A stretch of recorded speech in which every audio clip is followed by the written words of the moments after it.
বুঝলে, হোলি তো এসে গেল, আর তো বেশি দিন নেই।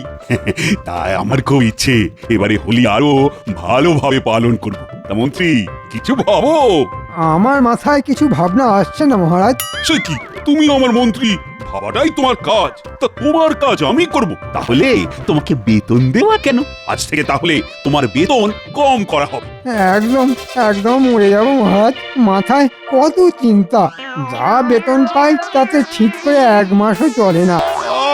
তোমার এই নেই নেই স্বভাবটা না কোনোদিনও চাবে না। মহারাজ, এবারে হোলি হোক হইচই করে, আমার তৈরি ফুরফুরে রং মেখে। হ্যাঁ, ফুরফুরে রং, এই সেটা আবার কি রকম? সেটা একটু উজ্জ্বলই থাক না। যখন মাখবেন তখনই বুঝতে পারবেন। হ্যাঁ, ফুরফুরে রং গায়ে মেখে খেলবো হোলি সবাই সুখে। তাহলে সবাই ফুরফুরে রং মেখে সেদিন হোলি খেলবো। মন্ত্রী, তোমার বেতন তাহলে কাটা হবে না, তুমি নিশ্চিন্তে থাকো, আর মনটাও ফুরফুরে করো। মন্ত্রী মশাই, হাসুন দেখি, আসছে হোলি, মুখ একই, সবাই মিলে মাখবো রং, রং মেখে সব সাজবো সব। সংসাজা মানে মানে কেউ কাউকে চিনতে পারবে না মহারাজ। একটা পরিকল্পনা মাথায় এসেছে। বাবা, পরিকল্পনা মাথায় এসেছে? তা বলো বলো বলো শুনি। আমরা সেদিন রাজপ্রাসাদ থেকে বাইরে বেরিয়ে বিজ্ঞানীর তৈরি ফুরফুরে রং মাখবো। বাহ বাহ বাহ বাহ, এই পরিকল্পনাটা তো মন্দ নয়। রং মাখবো, আর শুধু মাখবো না, রং মাখাবো। যাদের সামনে পাবো সবাইকে ফুরফুরে রং মাখিয়ে সবাইকে একেবারে ফুরফুরে করে দেবো। কি বলো গোপাল? তা ঠিকই আছে, ভাবনাটা মন্দ নয়। তাহলে আজকের মতো সভা শেষ হলো।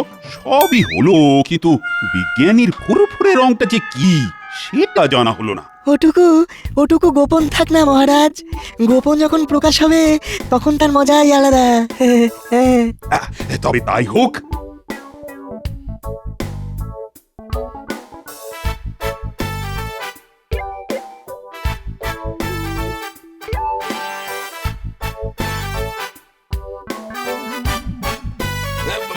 আচ্ছা বিজ্ঞানী, খুব কৌতূহল হচ্ছে। জানি, কিন্তু এখন বলবো না। ওটা এখন না প্রকাশ হলেই ভালো, মজাটা তখন লাগবে। হ্যাঁ, বলতে মানা, তাই যাবে না জানা। রহস্যটা জানতেই হবে। বিজ্ঞানী, আমাদের মধ্যে কাউকে কিচ্ছু বলা যাবে না। না মন্ত্রী মশাই, কাউকে না। বললে আমি মহারাজকেই তো বলতে পারতাম। হ্যাঁ, তাহলে আমাদের ধৈর্য ধরাই উচিত। তাহলেই মজা দ্বিগুণ হবে।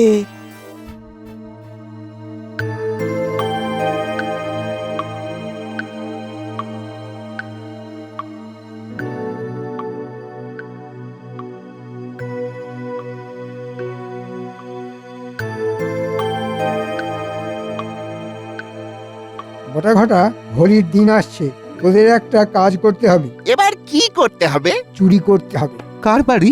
রাজবাড়ি। মানে সব বলে গেলি নাকি? হ্যাঁ, কি করে সম্ভব? এত সব লোক লস্কর, কেউ থাকবে না। কেউ থাকবে না? আরে, সেটা তো সফল করার জন্যই আমি মন্ত্রী। দেখুন, আবার ঘেঁটে যাবে না তো? না, সেদিন ওরা সবাই বিজ্ঞানীর তৈরি ফুরফুরে রং মেখে ফুরফুরে থাকবে, আর আমরা রাজবাড়িকে ঝেড়ে পুছে সাফ করে দেব। শুনতে তো খুব মজা লাগছে। কাজটা হয়ে গেছে, শুধু স্বপ্ন দেখ। কথায় আছে না, মারিত গন্ডার আর লুটিত ভান্ডার। এই ভান্ডার লুট করে আমরা ছুট দেব অন্য দেশে, সেখানে আমাদেরকে কেউ চিনবে না। কি মজা বলতো? আমার তো শুনেই নাচতে ইচ্ছে করছে। আমি কাল আবার আসবো, নতুন কিছু পরিকল্পনা মাথায় এলেই তোদের সাথে আলোচনা করব। আজ তাহলে আসি। বুঝলি ঘটা, রাজবাড়ি সাফা করে আমরা যা টাকা পাবো তাতে অন্য দেশে গিয়ে ব্যবসা করে ব্যবসায়ী হয়ে যাব। ঠিক বলেছিস, শুধু হোলিটা আসতে দে।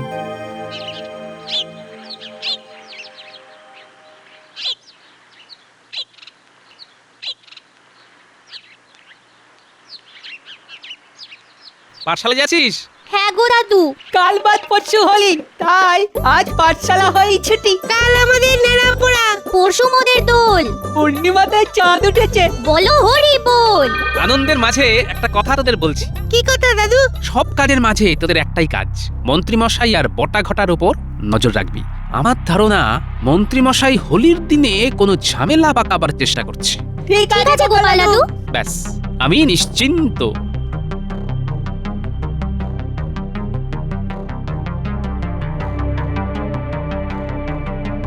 বিজ্ঞানী, একটা বিশেষ কাজে আপনার কাছে এলাম, কথা দিন আমার কথাটা রাখবেন।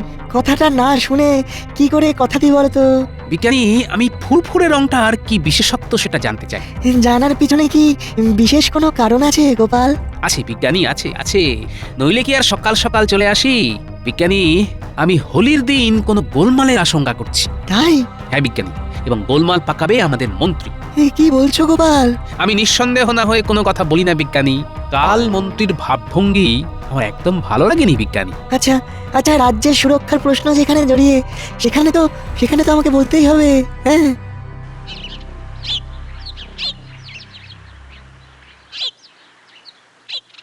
গিন্নি, জিনিসপত্র গুছিয়ে নাও। কেন গো, আমরা কোথায় যাব? যেতে হবে অনেক দূর। আমি মন্ত্রিত্ব ছেড়ে দেব, স্বাধীন ব্যবসা করব, ব্যবস্থা একদম পাকা। ওমা, তাই? কি ভালো একটা পরিকল্পনা নিয়েছো। পরের গোলামি আর নয়। আচ্ছা, হ্যাঁ গো, ব্যবসা করার মূলধন কোথা থেকে পেলে? আরে লাগে টাকা দেবে ভূতে। ও মা, তাই? ভূতে আমাদের ব্যবসা করার টাকা দিচ্ছে? কি মিষ্টি ভূত। আচ্ছা, তুমি সেই ভূতের সাথে আমাকে দেখা করিয়ে দেবে? ওরে বাবা, এ ভূত সে ভূত নয়। দূর দূর, কি সব বাজে বাজে বলছো। কখনো বলছো ভূতে, কখনো বলছো এই ভূত সেই ভূত নয়। ভূতের আবার রকম ফের আছে নাকি? কি জানি, ভূত না অদ্ভুত? তুমি কি আর বুঝবে কে ভূত আর কে অদ্ভুত? শুধু হোলিটা আসতে দাও। তাহলে এই ব্যাপার। গোপাল, এটা যেন গোপন থাকে। আপনি নির্ভয়ে থাকুন, এই কথা 5 কান হলে মন্ত্রীর সুবিধা হবে। আমি চাই না মন্ত্রীমশাই কোনোভাবেই কৃষ্ণনগরের কোনো ক্ষতি করতে পারে। তোমার জয় হবে গোপাল। বিজ্ঞানী, আপনি রাজসভায় যান, সভা শুরু করুন। আমি একটু দেরি করে আসবো, একটা কাজ সেরে আসতে হবে। গোপাল, একটা কথা না বলে পারছি না। কি কথা বিজ্ঞানী? তোমাকে সত্যি করে কেউই চিনতে পারলো না। হ্যাঁ, সবাই তোমাকে ভাঁড় ভাবে, কিন্তু তোমার মধ্যে যে কি শক্তি আছে সেটা কিন্তু আমি জানি গোপাল। হ্যাঁ, আমি জানি। ধন্যবাদ বিজ্ঞানী। কি হলো বলো তো? গোপাল এখনো এলো না। আরে সবার কাজ শুরু করতে যে দেরি হয়ে যাচ্ছে। মহারাজ, গোপালকে অনেক আশকারা দিয়ে মাথায় তোলা হয়েছে, তাই ও ধরাকে সরা দেখে। ও নিজের মর্জি মাফিক চলবে তা তো হয় না। রাজসভার একটা নিয়ম আছে। কথাটা তুমি মন্দ বলনি। হ্যাঁ, আমার ভালোবাসার সুযোগ নিচ্ছে না, একটা কিছু তো বলতে হবে, আর যে পারা যাচ্ছে না। ওই আসছে মহারাজ, শক্ত হয়ে শক্ত কথা বলুন। আমাকে বলতেই হবে। প্রণাম মহারাজ, আসতে একটু দেরি হয়ে গেল। এটা তো তোমার রোজকার অভ্যেস। ভেবেছো কেউ কিছু বলবে না। সাপের 5 পা দেখেছো তুমি? খুব অন্যায়, খুব অন্যায়। তোমাকে ভালোবাসা হয়, আর সেই ভালোবাসার যোগ্য তো তুমি নও। তুমি জানো যে এখানে একটা বিশেষ আলোচনা চলছে, আর এই সময় দেরি করা উচিত নয়। কে কার ঝাড়ে বাঁশ কাটে। গোপাল, এই শেষবার আমি তোমাকে বলছি যে এবার থেকে প্রতিদিন সময় মতো কিন্তু আসতে হবে। যদি সময় মতো না আসো তবে বেতন কাটা যাবে। আরে, কৃষ্ণনগরকে বাঁচাতে গিয়ে গোপাল বেচারি ধমক খাচ্ছে। হ্যাঁ। মহারাজ, আলোচনায় আসি। হ্যাঁ, মন্ত্রী বলো বলো, হোলি নিয়ে তোমার কি ভাবনা? সেই দিন আমাদের মাঠে হোলির অনুষ্ঠান হবে। মাঠ সাজানো হবে, মাঠের মধ্যে হবে মণ্ডপ, সব প্রজাদের নিমন্ত্রণ। সকালে নগর পরিক্রমা। বাহ বাহ বাহ বাহ, এই তো আমি কিন্তু খুব খুশি হয়েছি। মন্ত্রী, তুমি হলে সেরা মন্ত্রী। না না না না, আজ আমার আর স্বীকার করতে বাধা নেই। আপনাকে খুশি করতে পেরে আমি ধন্য। গোপালকে যতটা পারি চাপে রাখবো, ওকে মাথা তোলার সুযোগই দেব না। মাথা তুললেই ছবল মারবে। করুন মন্ত্রীমশাই, অপমান করুন। আপনার যত ইচ্ছে তত বার করুন, সময় জবাব দেবে। তাহলে মন্ত্রীমশাই, আপনি বলছেন যে রাজপ্রাসাদ থেকে দূরে ওই মাঠে হোলি পালন করতে যাব, কিন্তু সবাই চলে গেলে প্রাসাদ যে অরক্ষিত থাকবে, সেটা কি উচিত হবে? ও মন্ত্রী, এটা তো ভেবে দেখিনি। তা তুমি এটার জন্য কি ভেবেছো? গোপাল, তুমি প্রশাসনিক ব্যাপারে নাক গলিও না, ওটা আমার ওপর ছেড়ে দাও। মহারাজ, আমি রাজপ্রাসাদকে অরক্ষিত রেখে উৎসব পালন করতে পারি। সেনাপতি আর আমি এ বিষয়ে আলোচনা করে নেব। অপরাধ নেবেন না মন্ত্রীমশাই। যখন সভায় এ ব্যাপারে কথা উঠলো তখন সভার সবাই জানতে চায় প্রাসাদের সুরক্ষার কথা। আলোচনাটা এখানেই হোক। মহারাজ, গোপাল আমাকে ক্রমাগত অপমান করে চলেছে। গোপাল, তুমি তোমার এখতিয়ারের মধ্যেই থাকো। মাফ করবেন মহারাজ, আমি জানি না কার কতটা অধিকার, কিন্তু আমি কৃষ্ণনগরকে ভালোবাসি মহারাজ। তুমি কি ভাবো আমি কৃষ্ণনগরকে ভালোবাসি না, মহারাজকে ভালোবাসি না? গোপাল, তুমি কিন্তু ভীষণ বাড়াবাড়ি করছো। আমি সভার কাজে বাধা দেবার জন্য তোমাকে বহিষ্কার করতে বাধ্য হলাম। তুমি কোনো কথা বলবে না। আমি যখন তোমাকে কোনো প্রশ্ন করব একমাত্র তখনই তুমি কথা বলবে। এখন তুমি যাও, যাও। ঠিক আছে মহারাজ, আমি তবে আজ আসি। ওহ, পথের কাঁটা দূর হলো। এবার মসৃণ ভাবে কাজটাকে উদ্ধার করতে হবে।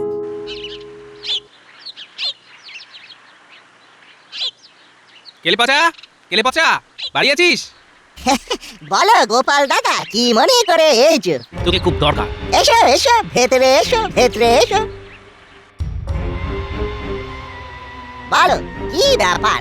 তোকে আমার খুব দরকার রে। শুধু তোকে বটাঘাটার উপর নজর রাখতে হবে। আমি সন্দেহ করছি হোলির দিন মন্ত্রীমশাই রাজপ্রাসাদের ক্ষতি করতে পারে। কি ক্ষতি? সেটা বুঝতে পারছি না। চুরিও করতে পারে। মন্ত্রীর লোক যদি চুরি করে, তোর কাজ হবে চোরের উপর বাটপারি করা, বুঝলি? ঠিক আছে গোপাল দাদা। আমি ঠিক সময়ে খবর দেব। আজ আসি রে।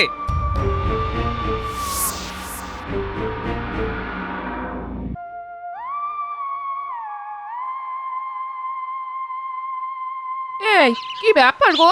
বলে তাড়াতাড়ি চলে এলে যে, শরীর খারাপ নাকি? হ্যাঁ, না, শরীর ঠিক আছে, বিশেষ কাজ পড়েছে বুঝলে, তাই তাড়াতাড়ি চলে আসতে হলো। মুখ চোখ দেখে তো ভালো মনে হচ্ছে না গো। আরে, তুমি আবার জ্যোতিষ চর্চা করতে শুরু করলে নাকি? মুখ দেখে সব বলে দিচ্ছ। রাজপ্রাসাদে কিছু গোলমাল হয়েছে? বাড়ি আছো, বাড়ি আছো গোপাল ভাই? তোমার বিনা গতি নাই গোপাল ভাই। কি সৌভাগ্য, আপনাদের পায়ের ধুলো পড়লো আমার বাড়িতে। আজ আজ তোমার অবস্থা দেখে আমার খুব খারাপ লাগলো গোপাল। একটা অনুরোধ, হোলির দিন আমার ফুরফুরে রং মেখে তুমি কিন্তু হোলি খেলো। হ্যাঁ, হোলিও খেলবো, আবার যে বা যারা হোলিতে গোলমাল করতে আসবে তাদের বুলিও বন্ধ করবো।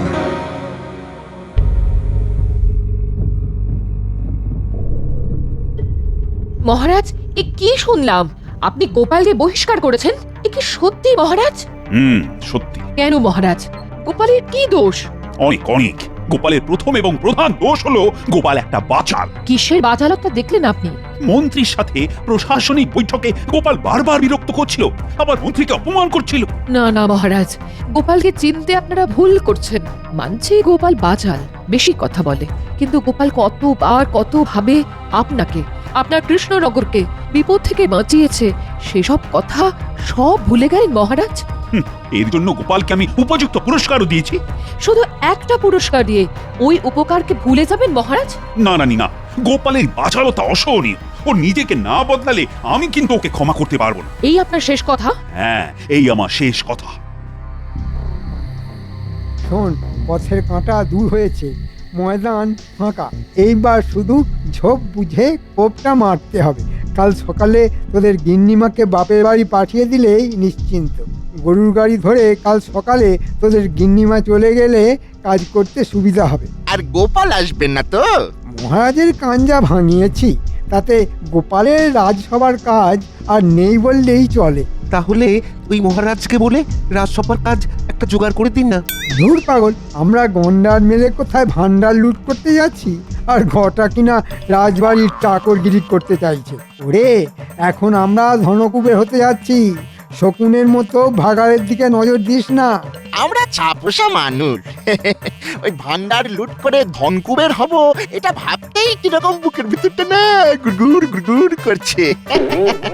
আচ্ছা, শেষ পর্যন্ত ওই ধনকুবের হব তো? হওয়াছি ধনকুবের, চুরি করে ধনকুবের।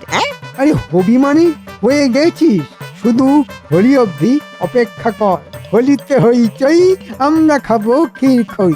এখন চললাম, কাল নেড়াপড়া, পরশু দোল। আমরা কৃষ্ণনগরকে দুলিয়ে দেব। চলি রে। দেখি কে কারে দোলায়। এই হ্যাঁ গো, কি হয়েছে? রাজা মশাই তোমাকে জবাব দিল কেন? এখন আমাদের চলবে কি করে? বলি খাবো কি? মনে পড়েছে গিন্নি, মনে পড়েছে। কালকে বাচ্চাগুলোর সাথে গাইবো, আজ আমাদের নেড়া পোড়া, কাল আমাদের দোল, পূর্ণিমাতে চাঁদ উঠেছে বলো এই রে, হরি বল। মাথাটা তাই না? একদম গেছে চোখে তাপে। কাল সকালে মহারাজের কাছে নিয়ে যাবো খন। হ্যাঁ গো, রাত তো অনেক হলো গো। বলি শোবে না? না, এখন একটু বসে থাকতে ইচ্ছে করছে বুঝলে। কেমন সুন্দর মিষ্টি হাওয়া বইছে, প্রাণ জুড়িয়ে যাচ্ছে গিন্নি। গোপাল দাদা জেগে আসো। কে কেলে পচা? আয় আয় আয়, আমার হয়েছে যত জল। বল কি খবর? খবর তো দারুণ। মন্ত্রী মশাই বটা ঘটারে দিয়ে রাজপ্রাসাদে সিঁধ কাটাতে চান। কাল সকালে গরুর গাড়ি করে গিন্নিমাকে বাপের বাড়ি পাঠাবেন। হ্যাঁ, তাই নাকি? ঠিক আছে, এদিকটা আমি দেখছি, ওদিকটা তুই দেখ। দেখিস আমার যেন নাক কাটা না যায়। হ্যাঁ, কাটবে না গো। আমার উপর বিশ্বাস নেই তোমার গোপাল দাদা? তুমি কে ছুটি চিন্তা করো না গো, একটুও চিন্তা করো না। কালকের দিনটা কাটতে দাও না, তারপর ফুরফুরে রং গায়ে মেখে সবার সাথে হোলি খেলবো। কাল সকালে একটু গরুর গাড়ি চালাবো ভাবছি। গরুর গাড়ি?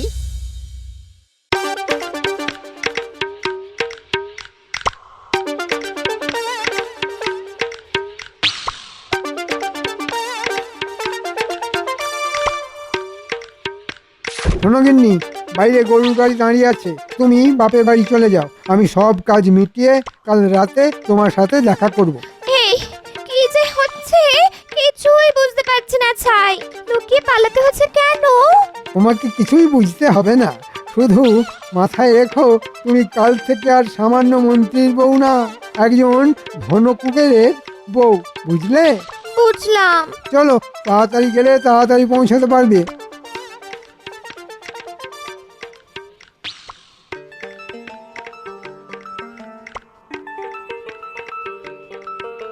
এই এই এই এই এই গরমে চাদর চাপা কেন? কেন? খুব জ্বর মা। ঠিক করে নিয়ে যেতে পারবে তো? অসুবিধে হবে না মন্ত্রী মশাই, আপনি নিশ্চিন্তে থাকুন। চল হাট, হাট, হাট।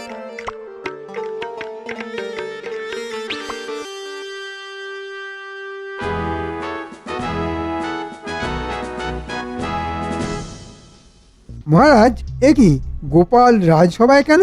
আসলে কাল রাতে রানীমা বলল বছরকার দিনে এমন একটা উৎসব, সেখানে গোপালকে না রাখলে ভালো দেখায় না। তাই আজ সকালে লোক পাঠিয়ে ডেকে আনলাম। না না না, ও আমাদের কোনো আলোচনায় কোনো কথাই বলবে না। না, এই মহারাজের দ্বারা কিচ্ছু হবে না। কোথায় ভাবলাম মাঠ ফাঁকা, কিন্তু এ দেখো আপদটা মাঝে ঠিক রয়ে গেল। কি ভাবছো মন্ত্রী? দাও দাও দাও, ক্ষমা করে দাও। ঠিক আছে, দিলাম ক্ষমা করে। মহারাজ, আপনার আদেশ শিরোধার্য। জয় মন্ত্রী জয়। মন্ত্রী জয়। মন্ত্রীর জয়। গোপাল কোনো পরামর্শ আগ বাড়িয়ে দেবে না, বুঝতে পেরেছো? বুঝেছি মহারাজ। নাও নাও, কালকের প্রস্তুতি নিয়ে আলোচনা শুরু করো মন্ত্রী। আলোচনার আর কিছু বাকি নেই। শুধু চোনাটুকু বাকি আছে। আলো তো আপনার নিভে গেছে মন্ত্রী মশাই। কাল দেখবেন ফুরফুরে রং মেখে কিরকম ফুরফুরে হয়ে যান। গোপাল হাসছে কেন? এ কি, হাসছো কেন গোপাল? না, ওই কাল বিজ্ঞানীর তৈরি ফুরফুরে রং মেখে হোলি খেলবো, সেটা ভাবতেই কেমন হাসি এলো। ফুরফুরে রং। কাল সকালে খেলবো হোলি, বাঁধবো নতুন রঙে, থাকবে সবাই কাছে কাছে ফুরফুরে রঙের সঙ্গে। সাধু সাধু। সকল নগরবাসীকে শুভ দোল যাত্রার অভিনন্দন জানাই। মহারাজ, আমার খুব ইচ্ছে আমি মন্ত্রী মশাইকে প্রথম রং মাখাই, আমাদের তেতো সম্পর্কটা রঙিন হয়ে যাক। সাধু সাধু, মাখাও গোপাল, মন্ত্রীকে ফুরফুরে রং মাখাও। দেখি বিজ্ঞানীর ফুরফুরে রং কি নতুন মাত্রা আনে। মন্ত্রী মশাই, দোলের অভিনন্দন।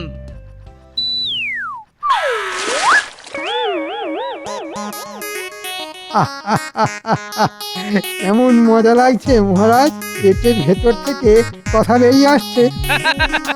কি কথা মন্ত্রী মশাই? জানেন মহারাজ, আমি না আপনার প্রাসাদে লোক ঢুকিয়ে দিয়েছি। সে কি, কি সর্বনাশ! তারপর শুনুন। কিরকম হলো? সত্যি কথা বলে দিচ্ছি, চুরি করবার জন্য বটা আর ঘটাকে পাঠিয়ে দিয়েছি। এই রে, আবার সত্যি কথা বললাম তো। মহারাজ আমি ধনকুবের হব, হ্যাঁ? মন্ত্রী মশাই সবই ফুরফুরে রঙের কাজ। বটা ঘটা ধরা পড়েছে, কেলে পচা ধরেছে, চোরের ওপর পাটপাড়ি। তাই ভারী বেয়াদব রং তো, পেটের ভেতর থেকে সব ভুসভুস করে বার করে দিচ্ছে। কালকে আমার গিন্নিকে বাপের বাড়ি পাঠিয়ে দিয়েছি, আমি রাজবাড়ি সাফ করে দিয়ে সব পয়সা নিয়ে চলে যাব। কি মজা! আবার সত্যি আমার গন্ডার মারার হলো না, ভান্ডার লোটাও হলো না। গিন্নিকে বাপের বাড়ি পাঠিয়ে যে কি লাভ হলো? গিন্নিমা বাবার বাড়ি যাননি, আমি রাজপ্রাসাদে এনে তুলেছি গাড়োয়ান গোপাল।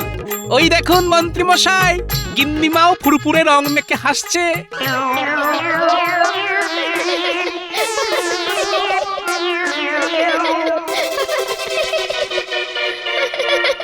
আপনাদের মন্ত্রীকে ভূতে টাকা দেবে, ধনকুবের হবে। কি মজা! থামো থামো সব। থামিও না, সব সত্যি কথা বের হচ্ছে। হোলি হ্যাঁ, হোলি হ্যাঁ। গোপাল, গোপাল তোমাকে যে কি বলে ধন্যবাদ দেব। মহারাজ আপনার শ্রীচরণে রেখে। গোপাল, তুমি আমার সর্বনাশ করলে, কি মজাই না লাগছে, হ্যাঁ? ধনকুবের আর হওয়া হলো না, চাকরিটা থাকবে তো? এই আমার সাত নলি হার কবে দেবে বলো বলো। আর করবো না, আমি আমি কান ধরে উঠবস করছি, এই তো। আর করবো না। 2 3 4 বলো বলো, আমায় কবে দেবে বলো। তাই রে নাই রে নয় রে না, মিথ্যে কথা বলতে মানা। রঙের গুঁতো দিচ্ছে হানা, মিথ্যা কথা জন জন আরে জন। ধন্য বিজ্ঞানী, ধন্য ধন্য তোমার আবিষ্কার। হোলি হ্যাঁ, হোলি হ্যাঁ, হোলি হে। হোলি হ্যায়।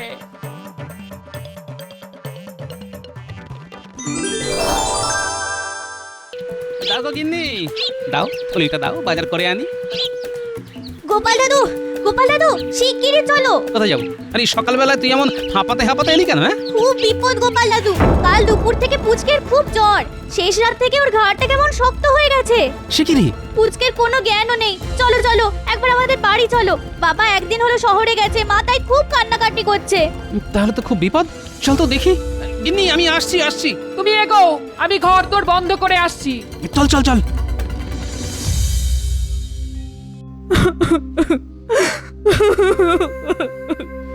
ও পুচকে, চোখ খোল, চোখ খোল বাবা, একবার চোখ খোল।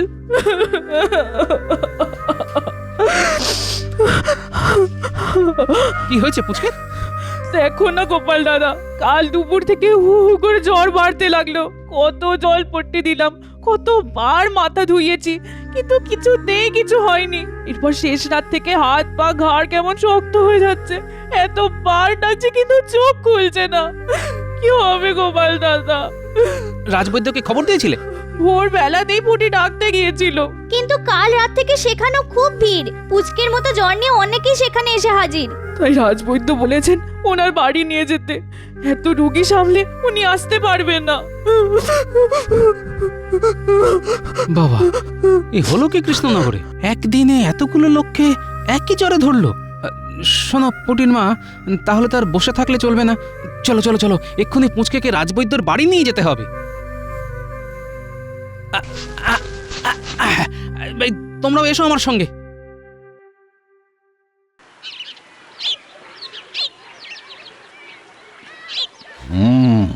বাড়ির লোক কে আছো? শোনো, এই বটিকাটা দিয়ে দিলাম, কেমন?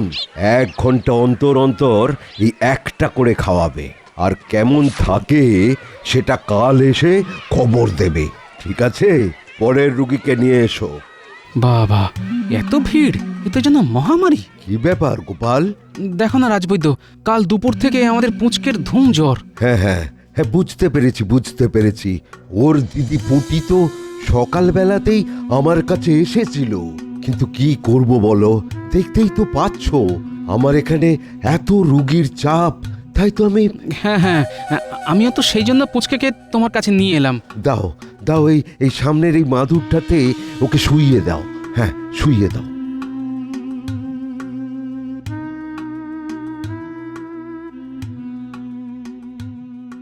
কি ব্যাপার, গোপাল না হয় রোজ রাজসভায় আসতে দেরি করে, কিন্তু রাজবৈদ্যের আজ আবার কি হলো? এদিকে রাজসভা তো শেষ হতে চলল। কি আবার হবে মহারাজ, আসলে আমার মনে হয় গোপালের হাওয়া রাজবৈদ্যের গায়েতেও লেগেছে, তাই কাজে ফাঁকি দিতে শুরু করেছে। তাই নাকি মন্ত্রী মশাই? আপনি কি জানেন কাল থেকে অনেক লোক অজানা এক জ্বরে কাহিল হয়ে পড়েছে? দলে দলে লোক এসে রাজবৈদ্যর বাড়িতে হত্যে দিয়ে পড়ে আছে। কি বলছো কি গোপাল? হ্যাঁ মহারাজ, খাওয়া নাওয়া সব ছেড়ে রাজবৈদ্য একলা হাতে সবকিছু সামাল দিয়ে যাচ্ছে। মন্ত্রী, তুমি এসবের কিছুই জানতে না? না, মানে তা গোপাল, এখন পরিস্থিতি কেমন? মহারাজ, অক্লান্ত পরিশ্রম করে রাজবৈদ্য অনেকটা সামাল দিয়ে এনেছে। তবে মহারাজ, নতুন করে লোকজনেরা আবার ওই অজানা জ্বরে আক্রান্ত হয়ে পড়লে কি হবে কিচ্ছু বলা যাচ্ছে না। গোপালের সব কিছুতেই বাড়াবাড়ি। চলো গোপাল, চলো, আমি নিজে তোমার সঙ্গে গিয়ে সব কিছু দেখে আসবো। তাহলে তো খুবই ভালো হয় মহারাজ। আপনি কি দাঁড়ালে রোগীদের পরিবার আর রাজবৈদ্য সকলেই মনের মধ্যে বেশ একটা বল পাবে। চলুন মহারাজ, আমিও আপনার সঙ্গে যাব। থাক, তোমাকে আর বোঝার ওপর শাকের আঁটি হয়ে যেতে হবে না। যাও যাও, নিজের বাড়ি গিয়ে আরাম করো। অপদার্থ একটা।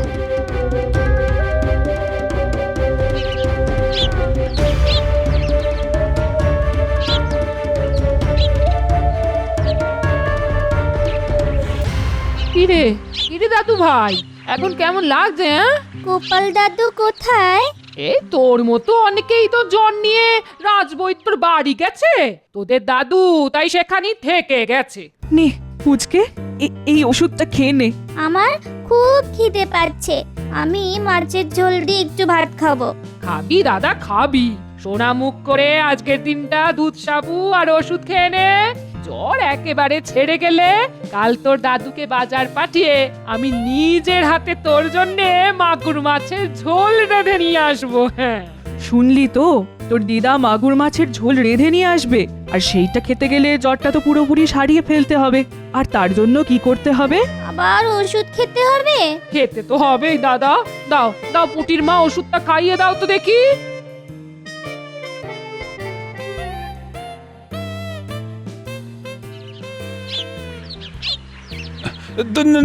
তোমাকে আর উঠে দাঁড়াতে হবে না রাজবৈদ্য, যেমন সেবা করছো করে যাও, করে যাও। দেখছেন তো মহারাজ, মানুষগুলোর অবস্থা। হ্যাঁ, আরে গোপাল আমাকে সব বললো বলেই তো ছুটে এসেছি, কিন্তু এই চড়া রোদের মধ্যে জ্বরে আক্রান্ত মানুষগুলো যদি এভাবে অপেক্ষা করতে থাকে তাহলে তো ওদের গায়ের উত্তাপ আরো বেড়ে যাবে। কি করব মহারাজ, আমার ছোট বাড়ি, দুখানা মাত্র ঘর, কোথায় এদের রাখবো বলুন তো? তাই এই খোলা উঠোনই একমাত্র ভরসা। আসলে আসলে সত্যি কথা বলতে কি, এদের এভাবে এই চড়া রোদের মধ্যে বসিয়ে রাখতে আমিও চাইনি মহারাজ, কিন্তু কিন্তু আমি নিরুপায়। বুঝতে পেরেছি, বুঝতে পেরেছি। ঠিক আছে, তুমি নিজের কাজ করো। আচ্ছা মহারাজ, বলছিলাম যে রাজবাড়ির একতলায় তো অনেক ঘর, তা সেখানেই তো এদের নিয়ে গিয়ে সেবা শুশ্রূষা করা যায়। তাহলে তো খুব ভালো হয় মহারাজ।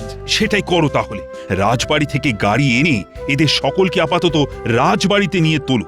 আমি এক্ষুনি সব বন্দোবস্ত করে ফেলছি মহারাজ।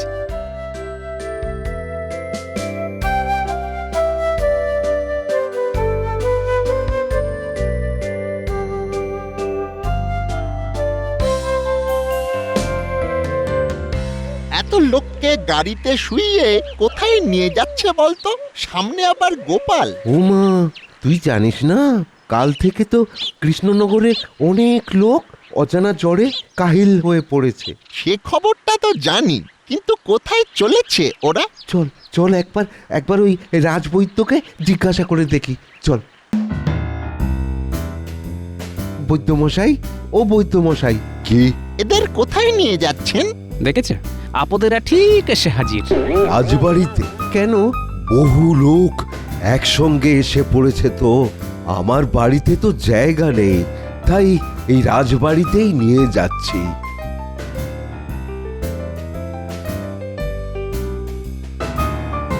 মন্ত্রীমশাই, আপনি এদিকে পায়ের উপর পা তুলে নাচাচ্ছেন, ওদিকে তো অজানা জ্বরে অনেকেই নাচতে শুরু করে দিয়েছে। হ্যাঁ, টেকো গোপাল রাজসভায় এসে বলছিল বটে, কিন্তু আমিও অতটা পাত্তা দিইনি। আজ জ্বর হয়েছে কাল ছেড়ে যাবে। না না না না না, ব্যাপারটা অত সোজা নয়। দেখলাম পর পর গরুর গাড়িতে চাপিয়ে রোগীদের রাজবাড়িতে নিয়ে যাওয়া হচ্ছে। সে কি রে? না না, তাহলে তো একবার গিয়ে দেখতে হচ্ছে। হ্যাঁ তাই যান, না হলে তো আপনাকে পিছনে ফেলে সব বাহুবা ওই টেকো গোপাল নিয়ে নেবে।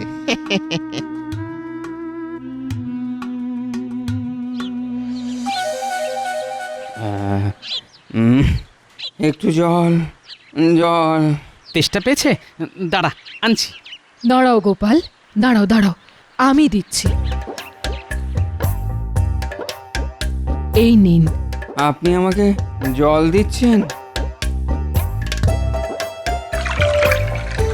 ওরে, কেন দেবেন না? রানীমা যেমন একদিকে মহারানী, তেমন আমাদের সকলের মা রে। গোপাল তো দেখছি রানীমাকে খুব তোষামোদ করছে। মহারাজ, এসব কি শুনছি? তা চোখের সামনেই তো দেখতে পাচ্ছ। হ্যাঁ, সে তো দেখতেই পাচ্ছি, কিন্তু এদের রাজবাড়িতে এনে তোলা হলো কেন? তাহলে কোথায় তোলা হবে? আসলে ঠাঠা রোদের মধ্যে থাকতে থাকতে এরা এরা আরো বেশি করে অসুস্থ হয়ে পড়তে পারতো। তাই তাই এই গোপালের কথা মতো এদের রাজবাড়িতে এনে তোলা হলো। এটা কিন্তু খুব খারাপ হলো। ঘুম করে সাধারণ প্রজাদের রাজবাড়িতে আনা কিন্তু খুব অন্যায় হলো। আরে বাবা, রাজবাড়ি তো আর ধর্মশালা নয় যে যাকে তাকে আশ্রয় দিতে হবে। কি রাজবাড়ি রাজবাড়ি করছো বলো তো? মনে রাখবে, সাধারণ প্রজারা আছে বলেই রাজা আছে, আর রাজা আছে বলেই তো রাজবাড়ি। তা বিপদে আপদে এরা রাজবাড়িতে আশ্রয় পাবে না তো কোথায় পাবে? তোমার বাড়ি? না, ইয়ে মানে তাই কাজের সময় অযথা ফুট না কেটে নিজের কাজে যাও। ব্যাস। খুব বড় রকমের একটা ভাড়া কাটলো। সে তো বটেই। ঠিক সময় মতো হাল না ধরলে অজানা ওই জ্বর কিন্তু মহামারীর আকার নিতে পারত। তবে আজ যে আপনি চিন্তামুক্ত, তার সব কৃতিত্বই কিন্তু আমাদের রাজবৈদ্যের। দিন রাত এক করে শুধু চিকিৎসা করে গেছে। হ্যাঁ, সে তো বটেই। তবে আমি একটা অন্য কথা ভাবছি। কি কথা মহারাজ? ভাবছি ভবিষ্যতে যদি আবার এইরকম একসাথে অনেক লোক অসুস্থ হয়ে পড়ে, তাহলে তারা একসাথে থাকবে কোথায়, আর চিকিৎসাই বা পাবে কি করে? আমিও সেই কথাই ভেবেছি। বারবার তো আর সকলকে রাজবাড়িতে এনে তোলা যায় না। তাহলে একটা কাজ তো করা যেতেই পারে মহারাজ। কি কাজ? কৃষ্ণনগরে একটা স্বাস্থ্য কেন্দ্র গড়ে তুললে কেমন হয়? ধরুন কটা ঘর, তাতে কিছু শয্যা থাকবে। বাহ বাহ। অসুস্থ মানুষেরা সেখানে আশ্রয় পাবে। ওষুধ, সেবা, পথ্য, শুশ্রূষা সবই পাবে একই ছাদের তলায়। এর থেকে ভালো আর কিছু হতেই পারে না গোপাল। আর আমার বাবার নামে এই স্বাস্থ্য কেন্দ্রের নাম দেব রঘুরাম রায় স্বাস্থ্য কেন্দ্র। নাও গোপাল, নাও। কাল থেকেই একটা ভালো জমি দেখে এই স্বাস্থ্য কেন্দ্রের কাজ শুরু করে দাও। কিন্তু স্বাস্থ্য কেন্দ্র তৈরি করতে তো বিস্তর খরচ লাগবে। যা লাগবে রাজকোষ থেকে দেওয়া হবে। কিন্তু পরের মাসেই যে নবাবকে খাজনা দিতে হবে, তাই এখনই রাজকোষ থেকে অনেক টাকা খরচ করে দিলে খাজনা দেবেন কি করে? সেটাও একটা সমস্যা বটে। আমার মাথায় একটা বুদ্ধি এসেছে। এসেছে? তাহলে বলে ফেলো। আমি বলি কি, কৃষ্ণনগরে মহারাজের আম বাগানে তো অজস্র আম ফলে। হ্যাঁ, ফলে। আর মহারাজের আদেশ মতো প্রজারা সেই আম খায়। এবার আর খাবে না। পরিবর্তে ওই আম ফল ব্যবসায়ীদের কাছে বিক্রি করে দেওয়া হবে। আমার মনে হয় আম বিক্রি করে যে অর্থ রোজগার হবে, তাই দিয়ে অনায়াসে স্বাস্থ্য কেন্দ্র তৈরি করার কাজ হয়ে যাবে।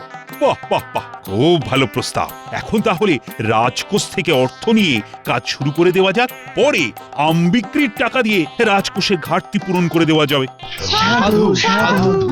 কিন্তু মহারাজ, প্রজারা এতদিন বিনা পয়সায় ওই সব ভালো ভালো মিষ্টি আম খেয়ে এসেছে।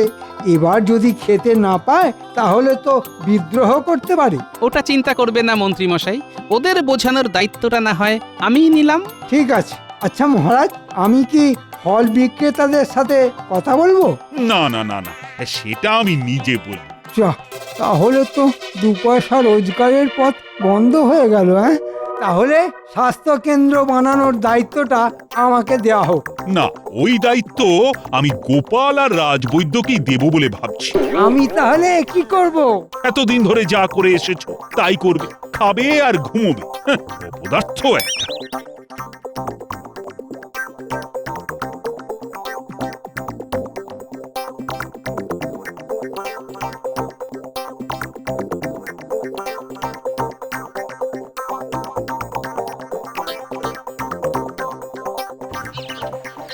শুনেছিস তো মহারাজের বাগানের আম খাওয়া এবছর বন্ধ হয়ে গেছে।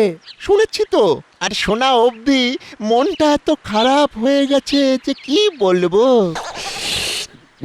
আহা, কত সব ভালো ভালো মিষ্টি আম, ল্যাংড়া, ফজলি, গোলাপ ঘাস, পেয়ারা ফুলি, ও এই নামগুলো মনে করলেই না জিভে জিভে জল চলে আসে।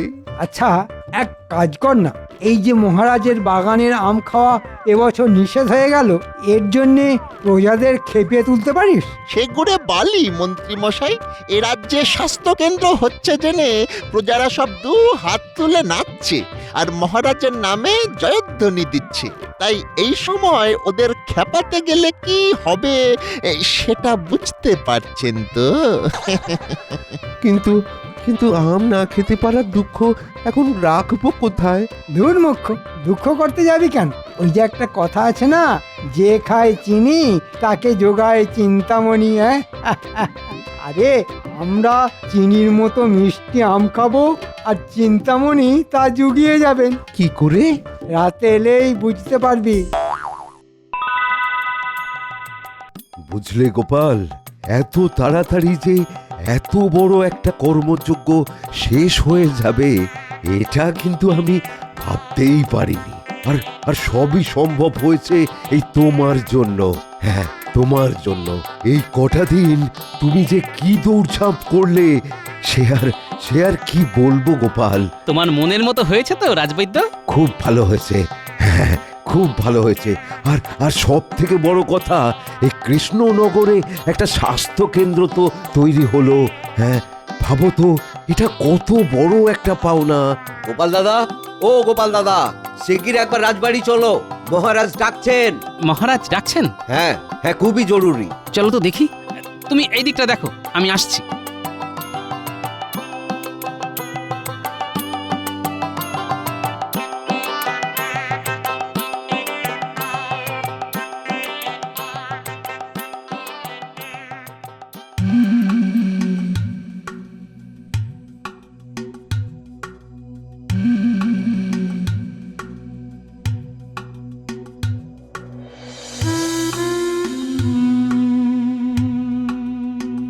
কি ব্যাপার মহারাজ, হঠাৎ জরুরি তলব কেন? দেখো না কি মুশকিলে পড়েছি। এই পাইকারি ফল বিক্রেতা এসে বলছে যে গাছের অনেক আম নাকি চুরি হয়ে যাচ্ছে। সে কি? হ্যাঁ গোপাল দাদা, বাগানের সব গাছের আম দেখে দর দিয়েছিলাম, কিন্তু এখন পাড়তে এসে দেখি অনেক গাছেই আম কম। এভাবে চলতে থাকলে চুক্তি অনুযায়ী আমি কি করে দাম দেব বলো তো? আমার যে অনেক ক্ষতি হয়ে যাবে গোপাল দাদা। আম চুরি হয়ে যাচ্ছে? কিন্তু আমি তো এ রাজ্যের সকলকে বলে দিয়েছিলাম এবছর আম গাছ থেকে কেউ যেন আম না পারে। আমার কথায় সকলে রাজিও হয়েছিল। আর তবুও চুরি যাচ্ছে, আর গাছে উঠে কেউ বা কারা আম খেয়ে যাচ্ছে, এ ব্যাপারে আমি নিশ্চিত। কি করে বুঝলে? হ্যাঁ হ্যাঁ, আমি গাছের নিচে আমের খোসা আর আমের আঁটি পড়ে থাকতে দেখেছি। আচ্ছা, হনুমান বা বাদুরও তো খেয়ে যেতে পারে। না গোপাল দাদা, হনুমান বা বাদুরে খেলে তো এত পরিপাটি করে খেত না। আমের খোসা আর আঁটি দেখলেই বুঝতে পারবে খুব পরিপাটি করে খাওয়া, মানে যাকে বলে মানুষে খেয়ে যাচ্ছে। ঠিক আছে, চিন্তা করো না, আর যাতে আম চুরি না হয় সেটা আমি দেখছি। হ্যাঁ হ্যাঁ হ্যাঁ, তাই দেখো, না হলে পুরো টাকা দিয়ে কম আম নেওয়া আমার পক্ষে সম্ভব নয়। তাহলে আমি এখন আসি মহারাজ। হ্যাঁ হ্যাঁ, এসো এসো এসো। ও গোপাল, কিছু একটা ব্যবস্থা করে আম চুরি বন্ধ করো, না হলে আমওয়ালারা যদি বিগড়ে গিয়ে আম নিতে না চায় তাহলে আম বিক্রি টাকা দিয়ে রাজকোষের ঘাটতি পূরণ হবে কি করে? আর ঘাটতি পূরণ না হলে নবাবের খাজনাই বা দেব কি করে? কথা দিচ্ছি মহারাজ, আজ রাতের মধ্যেই আম চোরকে ধরব। গুলটে, এই গুলটে। কি গো গোপাল দাদু, হঠাৎ ডাকছো কেন? শোন, তোর সঙ্গে আমার কিছু কথা আছে। কথা? হ্যাঁ, আমার সঙ্গে আয়, উটিকে ওটাকে নিতে হবে।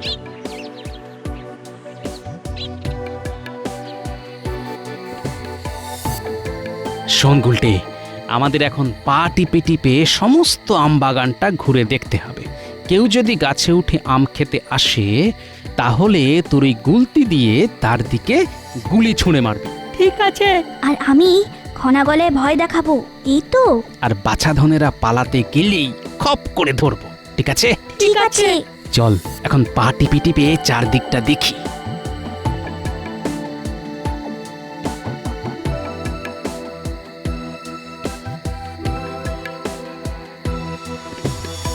কে কি হলো?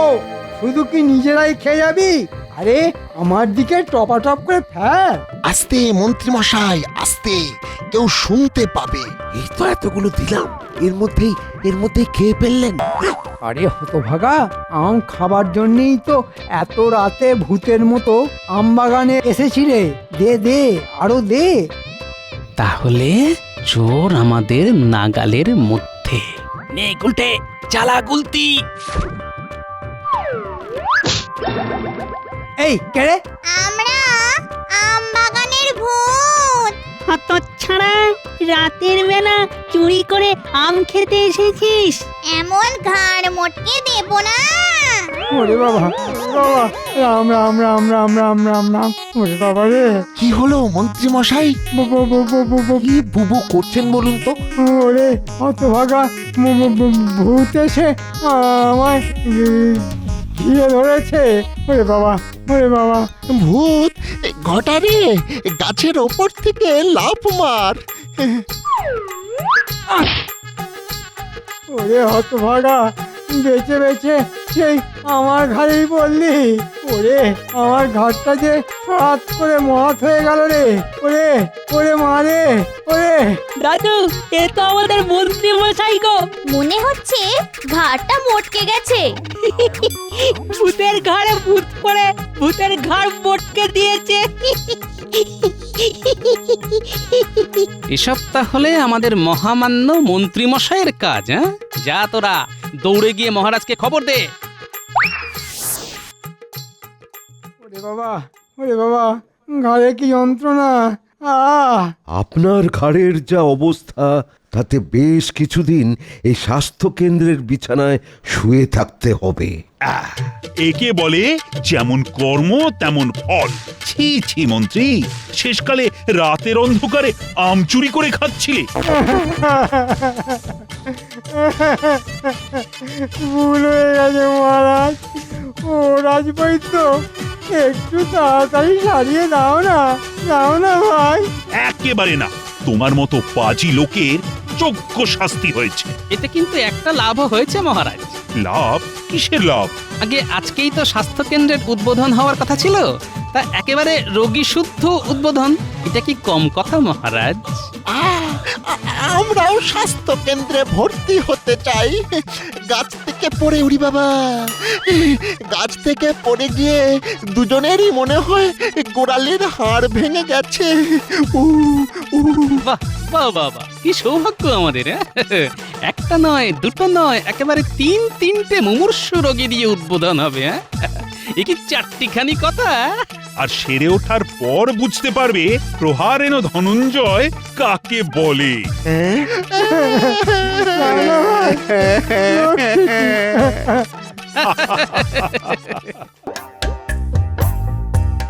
মহারাজ, এ কথা কিন্তু আপনার অতি বড় শত্রুও মানতে বাধ্য। আপনার রাজ্যের প্রজারা খুবই সুখে শান্তিতে আর নির্বিঘ্নে আছেন, আর আপনার দরবারে অতি বিচক্ষণ সব সভাসদরাও আছেন। গোপালকে নিয়ে তো কোনো সংশয়ের অবকাশই নেই। চিন্তা হচ্ছে মন্ত্রীকে নিয়ে।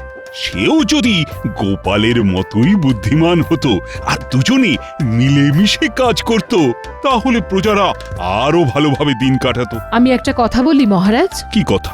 তুমি তো জানো রানী, আমি বিচলিত বোধ করলে তোমার পরামর্শই আগে নি। ওদের দুজনকে এমন পরীক্ষা নিন মহারাজ, যাতে ওরা বোঝে একসাথে মিলেমিশে কাজ করলে সেটাই ওদের দুজনের জন্যই ভালো।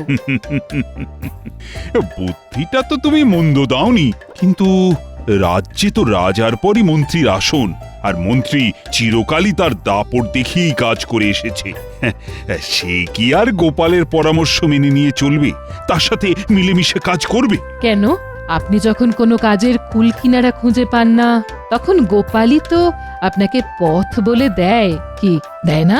দেয় তো। আমি ওর বুদ্ধি কাজে লাগাই বলে মন্ত্রীও সেটা মেনে নেবে তা ভাবছো কেন? আপনি রাজা হয়ে মানতে পারলে উনিও পারবেন, এবং সেটা আপনাকেই বোঝাতে হবে। কি করলে প্রজারা ভালো থাকবে তার উপায় তো আপনাকেই বার করতে হবে। আমি শুধু পথ বলে দিতে পারি, পথে যেতে গেলে কোন দিক ধরতে হবে সেটা আপনার ব্যাপার।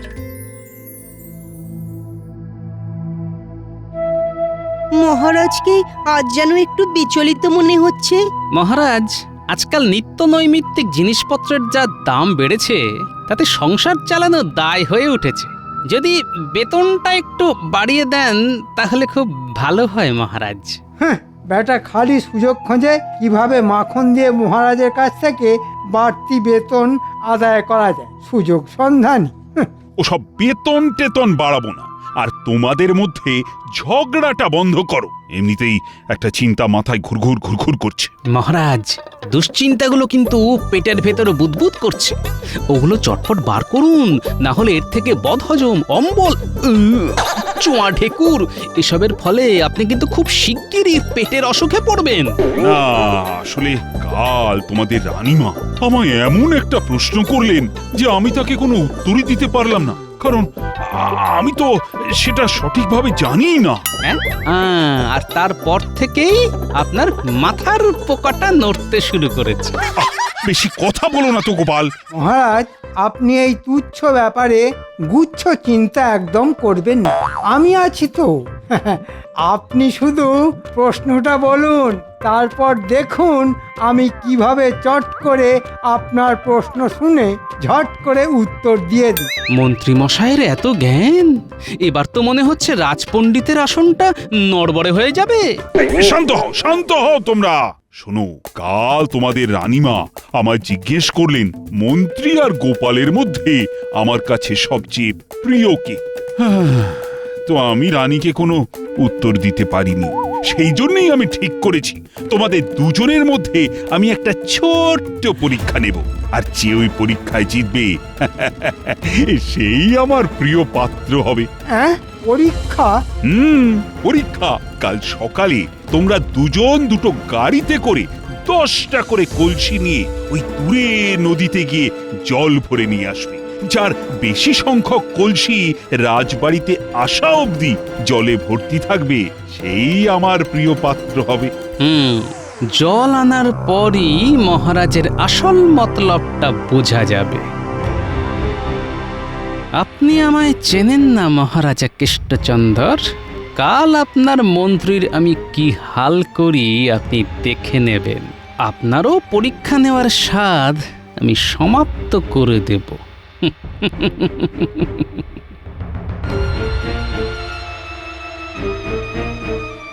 বাবা, মন্ত্রীমশাই কালকের পরীক্ষার প্রস্তুতি এখন থেকে শুরু করে দিয়েছেন।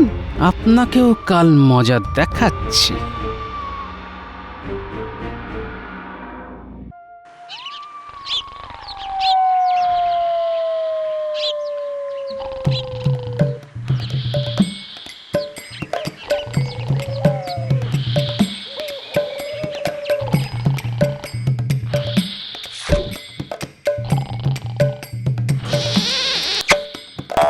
এটা কি হলো?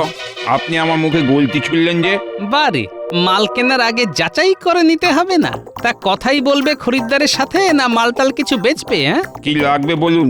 গুলতি কত করে তোমার? কটা লাগবে? জটাই লাগুক। একটার দাম কত? একটা 5, 3টে 12। আর 5টা নিলে? 5টা নিলে 20 টাকা। আর তোমাকে যে গুড় কাঠি খাওয়ালাম সেই টাকাটা কাটো। খাওয়ালেন কেন? আমি কি আপনার কাছে গুড় কাঠি খেতে চেয়েছি? গুলতি কিনবো আর তার টিপ কেমন সেটা যাচাই করব না? এই রইল 19 টাকা, 1 টাকা গুড় কাঠির দাম। আর টিপতে লোক তো মশাই। ও মশাই, আরে কি হলো? আরে 1 টাকা দিয়ে যান। আরে ও মশাই, আরে এই যে ও মশাই, আরে পালাচ্ছেন কেন? বদমাইশ কোথাকার।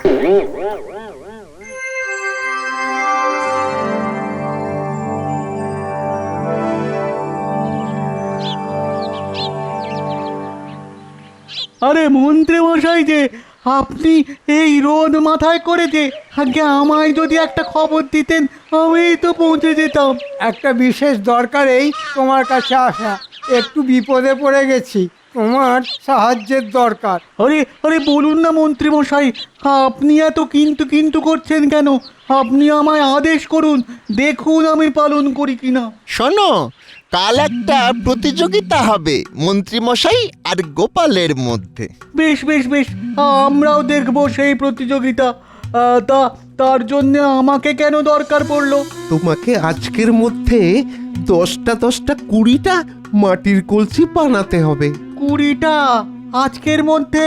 হ্যাঁ, 10টা মন্ত্রী মশাইয়ের জন্য আর 10টা গোপালের জন্য। তা সে কোথায় গোপাল? সে এলো না কেন? আসবে, গোপাল এসে পৌঁছানোর আগেই আমি এলাম তোমার সাথে একটু মানে সামান্য দরদাম সেরে নিতে। দরদাম আর কি করব আপনাদের সাথে? 10টার দামে 100 টাকা দেবেন? গোপালেরটা নিশ্চয়ই গোপাল দেবে। শোনো, আমি আমার 10টার দাম 200 টাকা দেব, আর গোপালের থেকে তুমি 50 টাকা নিও। একই জিনিসের 2 রকম দাম কেন রাখবো হুজুর? জিনিস একই রকম তো তুমি বানাবে না, আমার কলসিগুলো পোড়া মাটি দিয়ে বানাবে। আর গোপালের কলসিগুলো? ওগুলো কাঁচা মাটি দিয়ে বানিয়ে তার ওপর ভালো করে রং করে দেবে। তাহলে তো জল ভরতে গেলেই। ওইটাই তো চাই, রাজবাড়ি আস্তে আস্তে যেন সব মাটি গলে যায়। গোপাল তো অন্য কারোর থেকেও কলসিগুলো কিনতে পারে।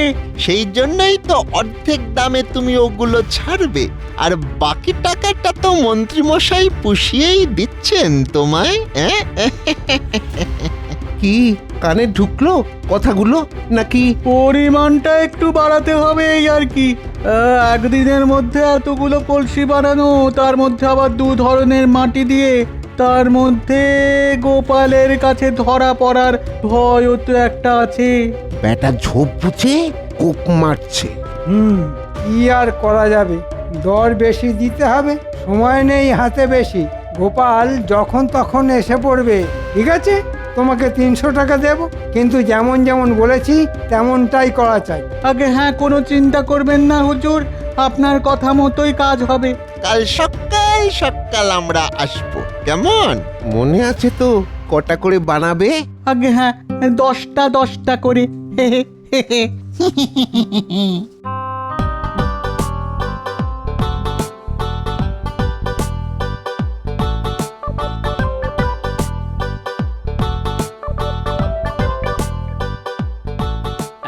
এই দেখ ন্যাপলা, গুলটে, পুঁটি, তোদের জন্য কি এনেছি। দেখি দেখি দাদু কি এনেছো দেখি। আরে বাস, গুলতি! তা দাদু, আজ আমাদের হঠাৎ করে গুলতি উপহার দিচ্ছ যে?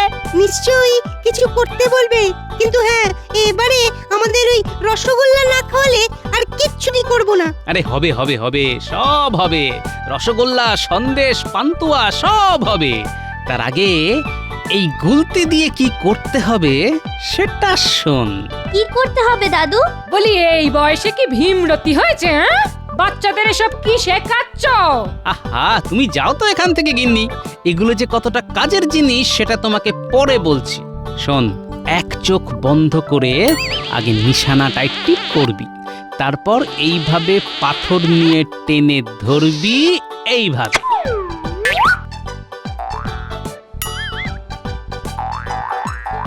কি মজা, কি মজা! আম পড়েছে, আম পড়েছে, আম পড়েছে।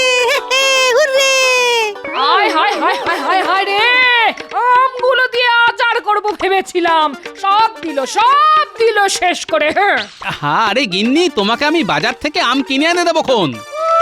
তুমি যা হার কিপটে লোক, আমাকে বিশ্বাস করতে হবে তোমার কথা। হ্যাঁ, তখন থেকে বলছি এ সমস্ত জিনিস বাচ্চাদের শেখাতে নেই, তাকে শোনে আমার কথা। হ্যাঁ, ও দিদা, আমাদের এসব কিচ্ছু শেখাতে হয় না।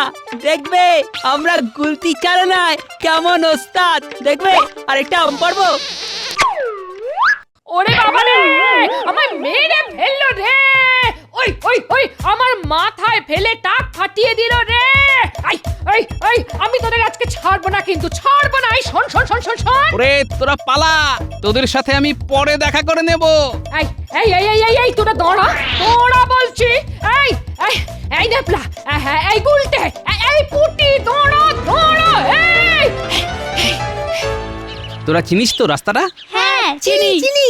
এক একজন এক একটা ঝোপের আড়ালে থাকবি, দেখবি কেউ যেন তোদের দেখতে না পায়। আমরা পারবো দাদু। কোনো চিন্তা করো না।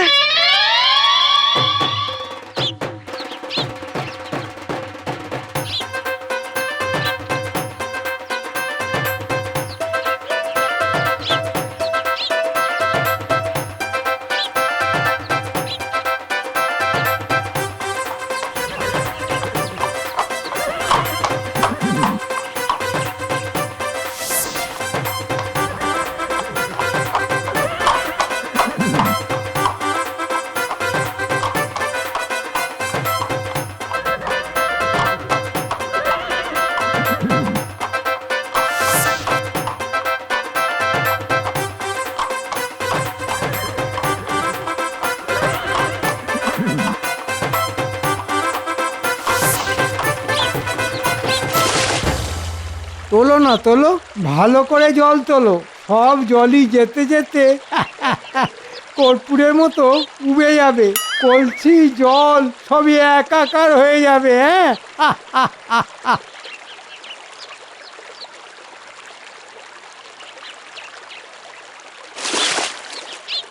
যান না যান, আগে আগে যান, জিতবেন না প্রতিযোগিতা। যেতে যেতেই সব কলসি ফুটুস।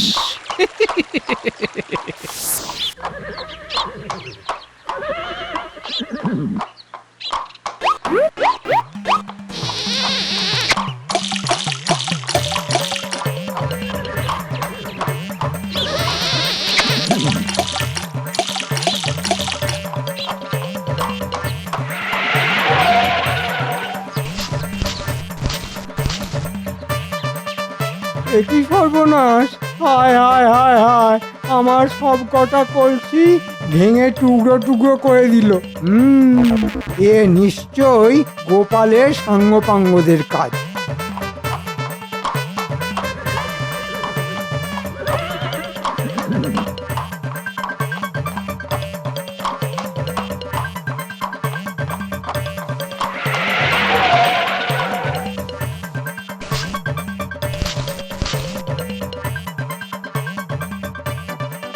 কি কলসিগুলো সব গেল কোথায়? এদি শুধু কাদামাটি পড়ে আছে। এ ঠিক মন্ত্রীর কাজ। বেটা কুমোরকে কিছু করে হাত করেছে। তাই তো বলি, কুমোর কলসির এত কম দাম কেন নিল?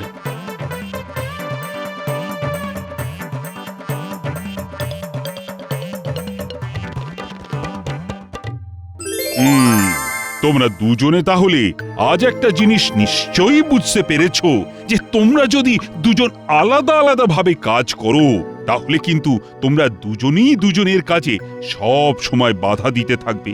কিন্তু যদি তোমরা দুজন একসাথে মিলেমিশে কাজ করো তাহলে সেটা তোমাদের দুজনের পক্ষেই মঙ্গল। কিন্তু মহারাজ, আমাদের দুজনের জন্য সেটা মঙ্গল হলেও আপনার কিন্তু এতে ঘোর বিপদ হবে। আচ্ছা, তাই বুঝি। তা বেশ, তো বাজি রইল তোমার সাথে। দেখি তোমরা দুজনে মিলে আমার কেমন ঘোর বিপদ আনতে পারো। হ্যাঁ, তা বেশ, তো এবার না হয় একজোট হয়েই যুক্তি করুন আপনারা। আমরাও তো দেখি কার বুদ্ধি বেশি। রাজা মশাইয়ের একার না তোমাদের দুজনের?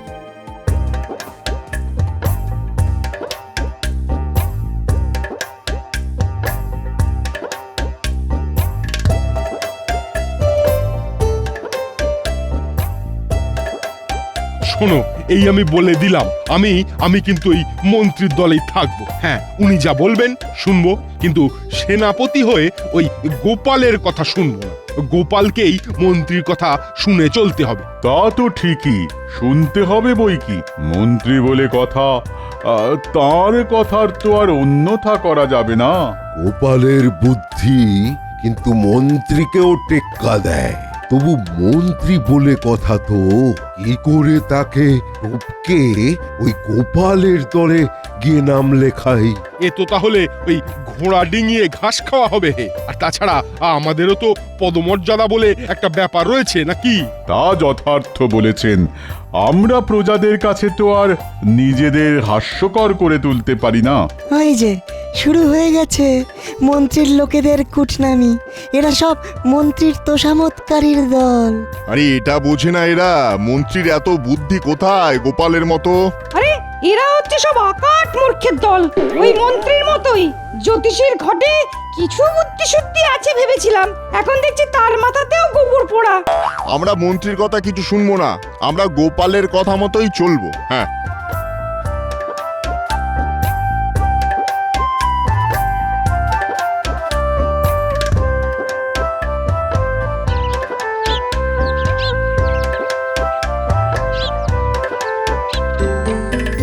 কই গো গিন্নি, চান করে তো মাথা মোছাও হয়ে গেল। আজ কি দুমুঠো ভাত পাবো না নাকি? আজ রান্না বান্না কিছু হয়নি। হ্যাঁ, সে কি? কেন? বলি বাচ্চারা যে তোমাকে প্রতিযোগিতায় সাহায্য করলো তার কোনো দামই কি ওরা পাবে না? হ্যাঁ, তা কি দাম চাই ওদের? কেন ওদের আজ কিছু ভালো মন্দ খাওয়াতে হবে। হ্যাঁ, তুমি নাকি বলেছিলে ওদের রসগোল্লা সন্দেশ খাওয়াবে। ওরা যে ওই ঝোপে ঝাড়ে বসে থেকে ওইভাবে কলসিগুলো তাক করে ভাঙলো, বলি তার কি কোনো দাম দেবে না তুমি? এই এই বুড়ো, দাম দেবে কিনা বলো? হ্যাঁ, না হলে কিন্তু আজ থেকে ওরা অনশনে বসবে। হ্যাঁ, বেশ, তাই হবে।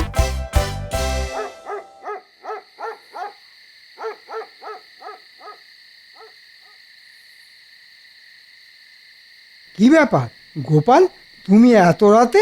মন্ত্রীমশাই, আমার মাথায় একটা চমৎকার পরিকল্পনা এসেছে, যা দিয়ে রাজামশাইকে কাবু করে ফেলা যাবে। রাজামশাইকে কাবু করে তাঁবুতে পাঠিয়ে তারপর তুমি কি তার সিংহাসনে বসবে গোপাল? মাছি, ছি ছি ছি ছি ছি, কি যে বলেন মন্ত্রীমশাই, আপনি থাকতে আমি হব রাজা। আপনি তো পদমর্যাদায় রাজামশাইয়ের পরেই। ইয়ে বলতে নেই, ওই রাজামশাইয়ের কিছু হয়ে গেলে তো। কি সব অলক্ষণে কথা বলছো? হ্যাঁ, না না না, অলক্ষণে নয়, অলক্ষণে নয়, আমি বাস্তববাদী মানুষ, আপনি তো জানেনই। তা তোমার পরিকল্পনা না জল্পনা, সে যাই হোক না কেন, তাতে কার কি আখেরে লাভ হবে শুনি?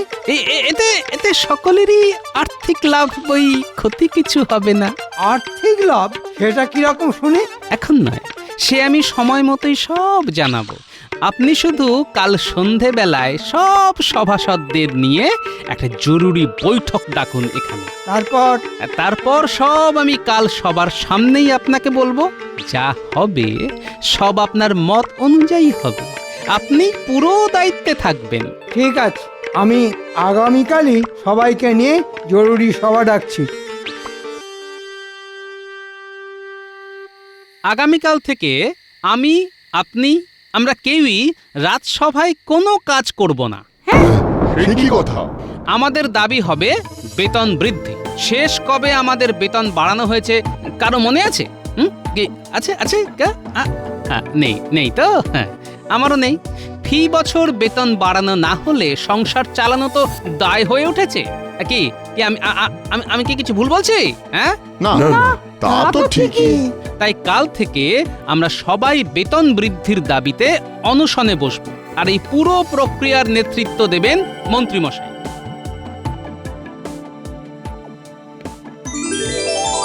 আমরা আপনার কোনো কথা মানছি না, মানবো না। অবিলম্বে আমাদের 5% হারে বেতন বৃদ্ধি করতেই হবে, করতেই হবে। মহারাজ, জবাব চাই, জবাব চাই। দিতে হবে, দিতে হবে, বাড়তি বেতন দিতে হবে। কি কক্ষণে যে আমি গোপাল আর মন্ত্রীকে এক করার কথা ভেবেছিলাম। ভগবান, আমার এখন কপাল চাপড়াতে ইচ্ছে করছে। আমি তোমাদের সবার দাবি মেনে নিলাম। জয় মহারাজ কৃষ্ণচন্দ্রের জয়। জয় মহারাজ কৃষ্ণচন্দ্রের জয়। জয় মহারাজ কৃষ্ণচন্দ্রের জয়। তবে আমার একটা শর্ত আছে। কি শর্ত মহারাজ? তোমাকেও গোপালকে আবার আগের মতোই আলাদা আলাদা থাকতে হবে। মহারাজ, এই গরিবের কথা বাসি হলেও মিষ্টি লাগে।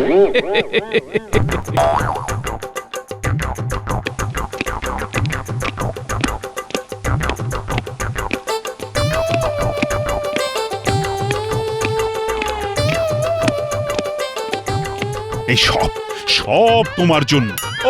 তোমার বুদ্ধি শুনেই তো আমি ফেঁসে গেলাম। কতগুলো টাকা খরচা দিতে হবে এবার, আর কখনো তোমার কাছে আমি পরামর্শ চাইব না।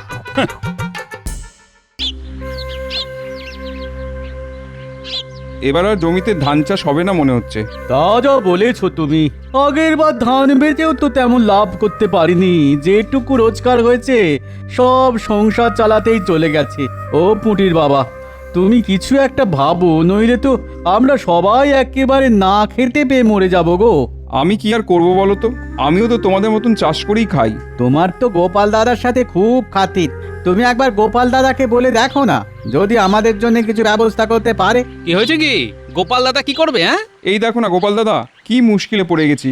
ধান বোনার সময় হয়ে গেল, কিন্তু টাকার অভাবে এখনো বীজ ধান কিনতে পারলাম না। কি করা যায় বলো তো?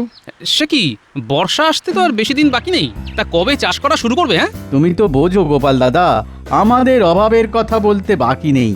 আমাদের জন্য কি কিছু একটা ব্যবস্থা করা যায় না? অন্তত বীজ ধানটা যেন বুনতে পারি, একটু দেখো না গোপাল দাদা। ঠিক আছে ঠিক আছে, মহারাজকে আজকে গিয়েই বলবো, বুঝলে?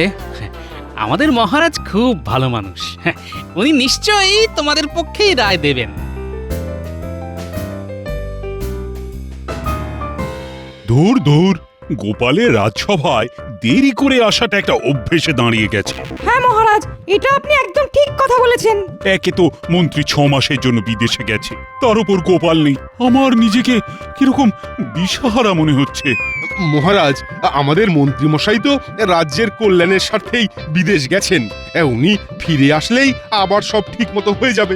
মন্ত্রী ছাড়া রাজ্য চালানো যে কতটা কষ্টসাধ্য ব্যাপার, সে তুমি কি করে বুঝবে বলো তো সেনাপতি? এটা একদম ঠিক কথা বলেছেন মহারাজ। আমাদের সেনাপতিকে যাই বোঝান না কেন, মাথাতে তার কিছুই ঢুকবে না। ব্যায়াম করে করে শরীরের সাথে মাথাটাও মোটা হয়ে উঠেছে। তাহলে মহারাজ, বলছিলাম কি, ওই আমাকেও একবার তাহলে ওই মাথা ঘামানোর সুযোগ দিন, তাহলে আমিও দেখিয়ে দেব আমি কিরকম ওই ধুরন্ধর চতুর লোক। হ্যাঁ, ঠিক আছে সেনাপতি, তাহলে আমাদের মন্ত্রীর অবর্তমানে তোমাকেই আমি সাময়িক কালের জন্য মন্ত্রী ঘোষণা করলাম। এমনিতেও আমাদের রাজ্যে যুদ্ধ ঝামেলা তো কিছুই হয় না, তাই সেনাপতির তেমন কোনো কাজও নেই। হ্যাঁ, সেই জন্যে আজ থেকে সেনাপতি আমাদের সাময়িক মন্ত্রী। এ কি অলক্ষণে কথা শুনছি মহারাজ? আমাদের সেনাপতি সাময়িক মন্ত্রী? সেনাপতি মন্ত্রিত্ব কি বোঝে?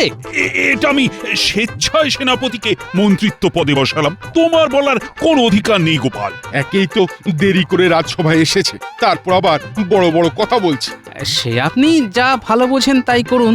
আর প্রসঙ্গত বলে রাখি, আজকে আমি রাজসভায় আসার আগে আমাদের রাজ্যের চাষি ভাইদের সঙ্গে কথা বলছিলাম, ওরা বেশ বিপদে পড়েছে। কি বিপদ হয়েছে ওদের? মহারাজ, গত বছর তেমন ভালো ফলন হয়নি বলে ওদের তেমন ভালো রোজগারও হয়নি, তাই ওদের চাষ করার জন্য এবারে বীজ ধান কেনার খুব অসুবিধা হচ্ছে। আসলে শত হলেও ওরা খুবই গরিব তো। এই, তুমি কি বলতে চাও স্পষ্ট করে বলো দেখি। এই গরিব চাষিদের কষ্টের কথা আর কি স্পষ্ট করে বলবো মহারাজ? আমি এটাই বলতে চাই যে আমাদের রাজ্যের প্রজাদের যদি আপনি বীজ ধান কেনার টাকা দিয়ে সাহায্য করেন তাহলে খুব ভালো হয় মহারাজ। না না মহারাজ, সেটা কি করে সম্ভব? এমনিতেই বেশ কিছুদিন আগে নবাবকে খাজনা দিতে হয়েছে। রাজকোষের অবস্থা ভালো নয় মহারাজ। এখন যদি ওই রাজকোষ থেকে আবার বেশ কিছু টাকা বেরিয়ে যায় তাহলে সমস্যা হতে পারে। আর চাষিরা চাষ না করতে পারলে যে সারা কৃষ্ণনগরবাসীর সমস্যা হবে সেনাপতি। ধান না হলে লোকে খাবে কি? হ্যাঁ, না না, দরকার হলে অন্য রাজ্য থেকে আমদানি করবে। এই আপনার এই গোবর পোড়া বুদ্ধির জন্যই আপনাকে সাময়িক মন্ত্রী করা মহারাজের একেবারেই উচিত হয়নি। কি বললে তুমি? আমার মাথায় গোবর পোড়া আর তোমার মাথায় কি? হ্যাঁ, তোমরা থামো তো। তখন থেকে কিচির মিচির রাজসভাটাকে একটা মাছের বাজার বানিয়ে ফেলেছে একেবারে।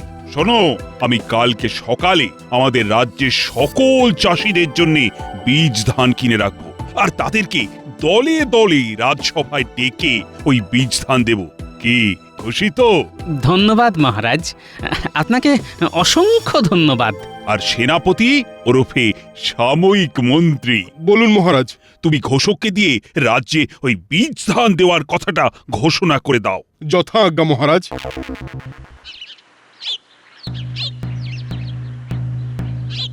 শোনো শোনো শোনো, আগামীকাল আমাদের কৃষ্ণনগরের মহারাজ কৃষ্ণচন্দ্র আমাদের রাজ্যের সকল চাষিদের চাষ করার জন্যে বীজ ধান উপহার দেবেন।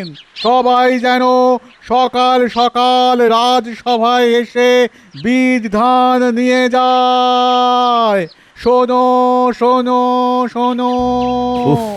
গোপাল দাদা একেবারে সাক্ষাৎ ভগবান। আজকে সকালে গোপাল দাদাকে আমাদের সমস্যার কথা বললাম, আর বেলা হতে না হতেই আমাদের সব সমস্যার সমাধান হয়ে গেল। হ্যাঁ, কি বলো পুন্টির বাবা? হ্যাঁ, সত্যি গোপাল দাদার এই ঋণ আমরা কোনো দিন ভুলবো না।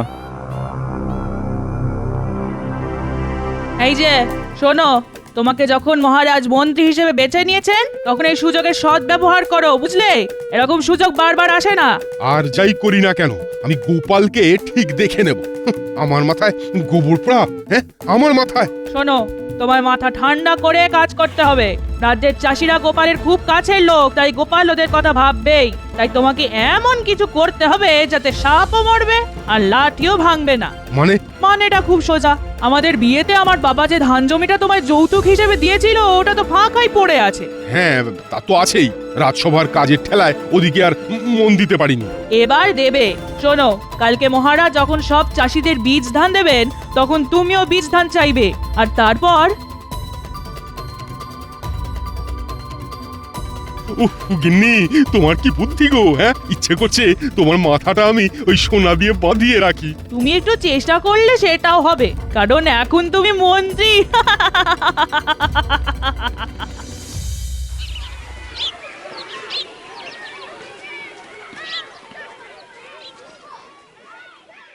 মহারাজ, আমাদের রাজ্যের সমস্ত চাষি ভাইয়েরা রাজবাড়ির দরজার সামনে অপেক্ষা করছে। ঠিক আছে ঠিক আছে, তাদের সবাইকে তাহলে পাঠিয়ে দাও। মহারাজ, আমার একটা আর্জি ছিল। তোমার আবার কি আর্জি? আমি বলছিলাম কি মহারাজ, আমার নিজের ওই বিঘা পাঁচেক চাষযোগ্য জমি আছে। আমার বিয়ের সময় ওই শ্বশুর মশাই আমাকে যৌতুক দিয়েছিলেন। তাই আপনি যদি আমাকেও বীজ ধান দেন তাহলে তাহলে খুব ভালো হয় মহারাজ। ভালো তো, তুমিও চাষ করবে, তা এতে এত কুণ্ঠিত বোধ হবার কি আছে শুনি? না, আসলে মানে সেনাপতি ঢাল তলোয়ার ছেড়ে এবার হাতে লাঙল ধরে মাঠে চাষ করবে। মুখ সামলে কথা বলো গোপাল, আমি কিন্তু এখন এই রাজ্যের মন্ত্রী, বুঝলে? ওটা তো সাময়িক কালের জন্য সেনাপতি। ওহ, তোমরা থামবে। প্রণাম মহারাজ। ঠিক আছে ঠিক আছে, আমি গোপালের কাছে তোমাদের কষ্টের কথা শুনলাম, আর তাই তোমাদের জন্য বীজ ধান কিনে রেখেছি। তোমরা একে একে একটা করে বীজ ধানের থলে তুলে নাও।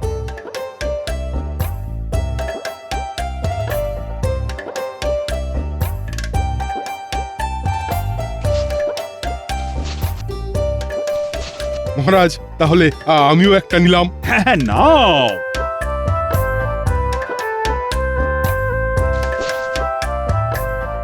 দেখো, তোমাদের সবার দুঃখ লাঘব করার জন্য মহারাজ ভেবেছেন, তেমনি তোমাদেরও তো উচিত মহারাজের কথাটা একটু ভাবা। হ্যাঁ, বলুন সেনাপতি মশাই, আমরা মহারাজের জন্য কি করতে পারি? তোমরা এই বীজ ধান দিয়ে চাষ করবে, তারপর যা ধান উৎপাদন হবে সেটা বিক্রি করে তার 30% মুনাফা মহারাজকে দেবে। তাহলে তোমরাও খুশি আর মহারাজের রাজকোষও খুশি। এত তো আমাদের মুনাফাই হয় না মহারাজ। যে টাকা মুনাফা হয় তার মধ্যে সব টাকাই সংসার খরচ হয়ে যায়, আর বাকি কিছু টাকা রেখে দিই পরের বছরের বীজ ধান, সার আর চাষের সরঞ্জাম কেনার জন্যে। হ্যাঁ, সত্যি তো। তোমরা তোমরা এক কাজ করো, তোমাদের যা মুনাফা হবে তার থেকে যদি খেয়ে পরে যদি কিছু বেঁচে থাকে তাহলে তার থেকে কিছু মন হলে দিও। আচ্ছা মহারাজ। আচ্ছা ঠিক আছে, তোমরা সবাই এখন এসো, মন দিয়ে চাষাবাদ করো, কেমন?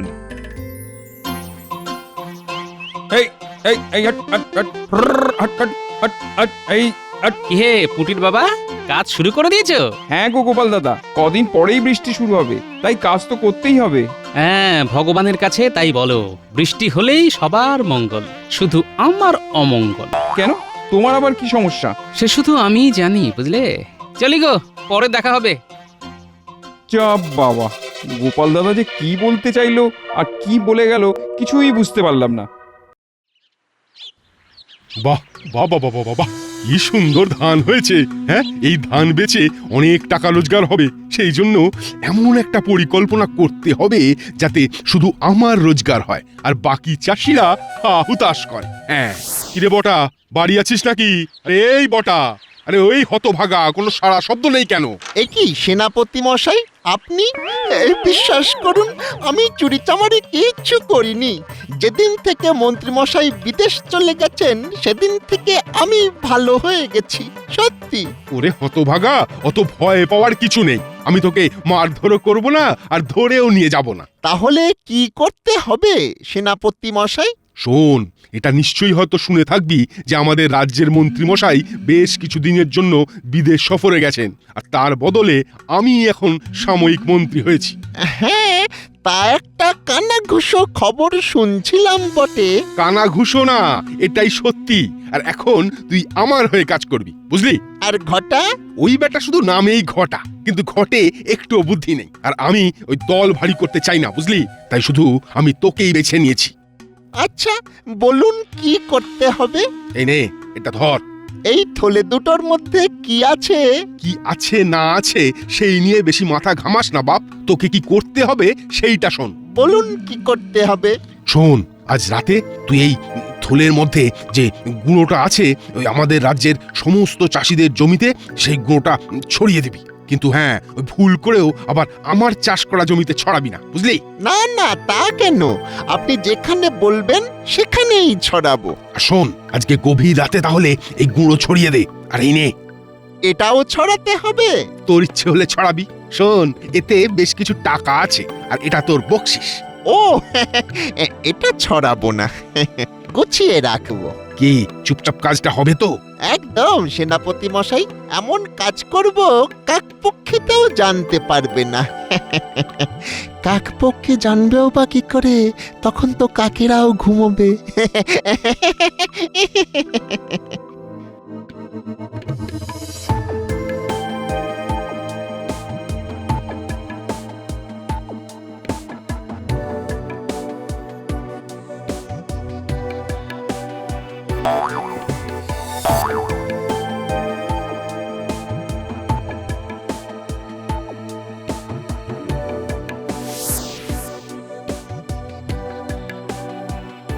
সেনাপতি মশাই, কাজ হয়ে গেছে। সাবাস, এই তো চাই। গোপাল বলেছে আমার মাথায় নাকি গোবর ভরা। এই মাথা খাটিয়ে আমি যা রোজগার করব গোপাল স্বপ্নেও ভাবতে পারবে না। হ্যাঁ, এতদিনে একটা কাজের মতো মন্ত্রী পেয়েছি। কিন্তু একটা কথা বলুন তো, আমি যে কালকে রাতে সব জমিতে জমিতে গুঁড়োটা ছড়িয়ে দিলাম, সেটা কি ছিল? সেটা কি ছিল তুই ঠিক এক সপ্তাহ পরেই বুঝতে পারবি। কে জানে বাবা, আপনার মাথায় কি চলছে সেটা শুধু আপনি আর ভগবানই জানেন। বেশি জানা বোঝার চেষ্টা করিস না। তুই তোর বকশিস পেয়ে গেছিস, এখন মুখে একেবারে কুলুপ এঁটে বাড়ি গিয়ে ঘুমিয়ে পড়। যা, দূর। আয় আয় আয় আয় আয় আয় আয় আয়, আমার কি সর্বনাশ হলো! আমার সব খাটনি শেষ হয়ে গেল। এ কি পুটির বাবা, ধানের একই অবস্থা? সব ধান তো মরে গেছে। কে আমার এত বড় সর্বনাশ করলো?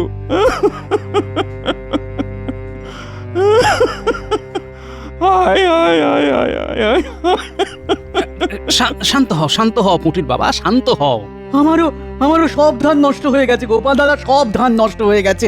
এখন আমি কি খাবো, কিভাবে সারা বছর সংসার চালাবো? ও গোপাল দাদা। শোনো, যতদিন এই গোপাল ভাঁড় বেঁচে আছে ততদিন তোমাদের ভরণ পোষণের দায়িত্ব তার। তোমরা একটু শান্ত হও, আমি ভেবে দেখছি কি করা যায়। দাদু, আমাদের সব চাষিদের জমির ধান নষ্ট হয়ে গেছে, কিন্তু সেনাপতি মশাইয়ের জমিতে কিচ্ছুটি হয়নি। হ্যাঁ, সে কি? তুই ঠিক দেখেছিস? হ্যাঁ দাদু, আমরা একটু আগেই দেখে এলাম। আচ্ছা, ঠিক আছে, দেখছি, দাঁড়া। শোনো পুটির বাবা, যা দুর্ঘটনা ঘটে গেছে সেটা নিয়ে আর কান্নাকাটি করে তো কোনো লাভ হবে না। এখন কে এই দুর্ঘটনা ঘটিয়েছে সেটা তদন্ত করতে হবে। আর বাচ্চারা, বলো গোপাল দাদু। তোরা আজ থেকে সেনাপতির প্রত্যেকটা পদক্ষেপে নজর রাখবি, আর কোনো রকম সন্দেহজনক কিছু বুঝতে পারলেই আমাকে খবর দিবি, বুঝলি? আচ্ছা দাদু।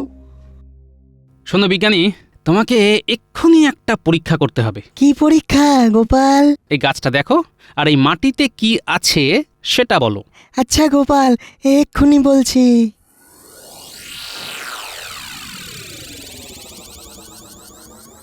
এ তো গোপাল রাসায়নিক বিষক্রিয়া।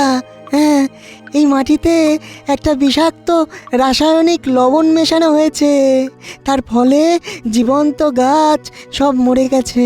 শোনো বিজ্ঞানী, তুমি এর থেকেও একটা বিষাক্ত রাসায়নিক বানাও, যেটা ছড়ানোর ফলে জীবন্ত নয়, মৃত গাছও পচে যাবে। আচ্ছা আচ্ছা গোপাল, আমি আজই বানিয়ে রাতের মধ্যে তোমাকে দিয়ে দেব। এবার আমিও দেখব কত ধানে কত চাল। হাহ, রাজ্যের সাধারণ চাষিদের সর্বনাশ করে ভেবেছেন নিজে বড় লোক হবে না? হ্যাঁ, সেগুড়ে বালি।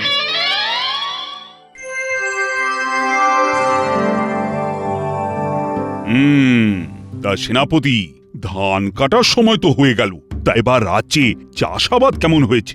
মহারাজ, চাষিদের ব্যাপার ঠিক বলতে পারবো না, কিন্তু কিন্তু হ্যাঁ, আমার জমিতে দারুণ ফলন হয়েছে। একেবারে সোনালী লম্বা দানার ধান। কেন কেন কেন? তুমি তো এখনো এই রাজ্যের সাময়িক মন্ত্রী, তাই তোমার উচিত সবার সুখ দুঃখের খোঁজ খবর রাখা। আসলে মহারাজ, আমি ওই নিজের জমির চাষের কাজে এতই ব্যস্ত ছিলাম, তাই অন্যদিকে নজর দিতে পারিনি। তা আপনি যখন বলছেন তখন নজর দেব। মহারাজ, সেনাপতিরা নজর দিয়েও কোনো লাভ হবে না। নজর উনি আগেই দিয়েছেন। সমস্ত চাষিদের ধান মরে পচে গেছে, শুধু সেনাপতির জমির ধান ভালো আছে। এ যে ভারী অদ্ভুত ব্যাপার। এতে অদ্ভুতের কি আছে? হ্যাঁ, অদ্ভুতের কি আছে? ওরা ধানের যত্ন নিতে পারেনি, তাই ধান পচে গেছে। আমি যত্ন নিয়েছি, তাই ভালো আছে। হ্যাঁ, সেই জন্যে ওদের জমিতে বিষাক্ত লবণ পাওয়া গেল। তুমি তুমি কি বলতে চাইছো গোপাল? আমি ওই বিষাক্ত লবণ রাতের অন্ধকারে ছড়িয়েছি? হ্যাঁ, প্রমাণ করতে পারবে? তা পারবো কি পারবো না সেটা ভবিষ্যতই বলবে। এ তো ভারী মুশকিল হলো। চাষি ভাইয়েরা এখন খাবে কি? মহারাজ, আমি ওদের দায়িত্ব নিয়েছি। আপনি যদি কিছু সহযোগিতা করেন তাহলে সুবিধে হয়। হ্যাঁ, নিশ্চয়ই। চাষিদের বিপদের সময় এ তো আমার কর্তব্য। আর হ্যাঁ, তোমরা ঝগড়াটা থামাও। মহারাজ, আমি আপনাকে উপযুক্ত সময়ে সব প্রমাণ দিয়ে দেব। এখন শুধু সময়ের অপেক্ষা। এটা গোপাল ঠিক বুঝতে পেরেছে। এটা আমার কারসাজি।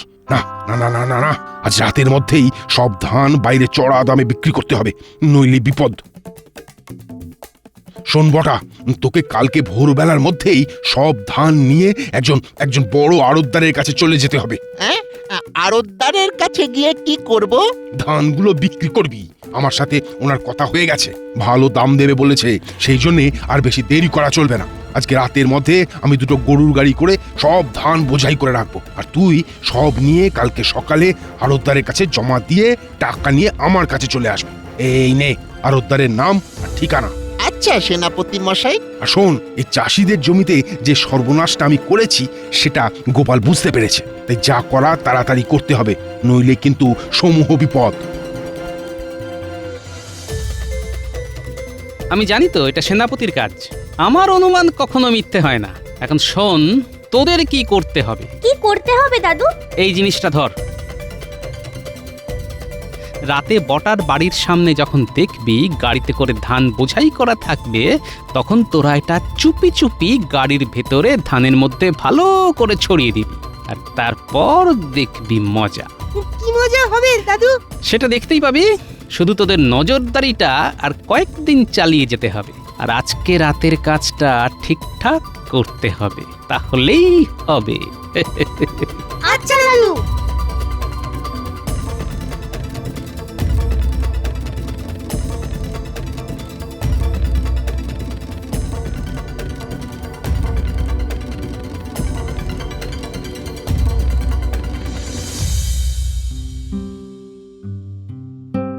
কি গোপাল, দুদিন তো হয়ে গেল, তা এখনো তো বোঝা গেল না কে বা কারা এই চাষি ভাইয়েদের সর্বনাশ করেছে। উপযুক্ত সময় হলে সব ধরা পড়বে মহারাজ।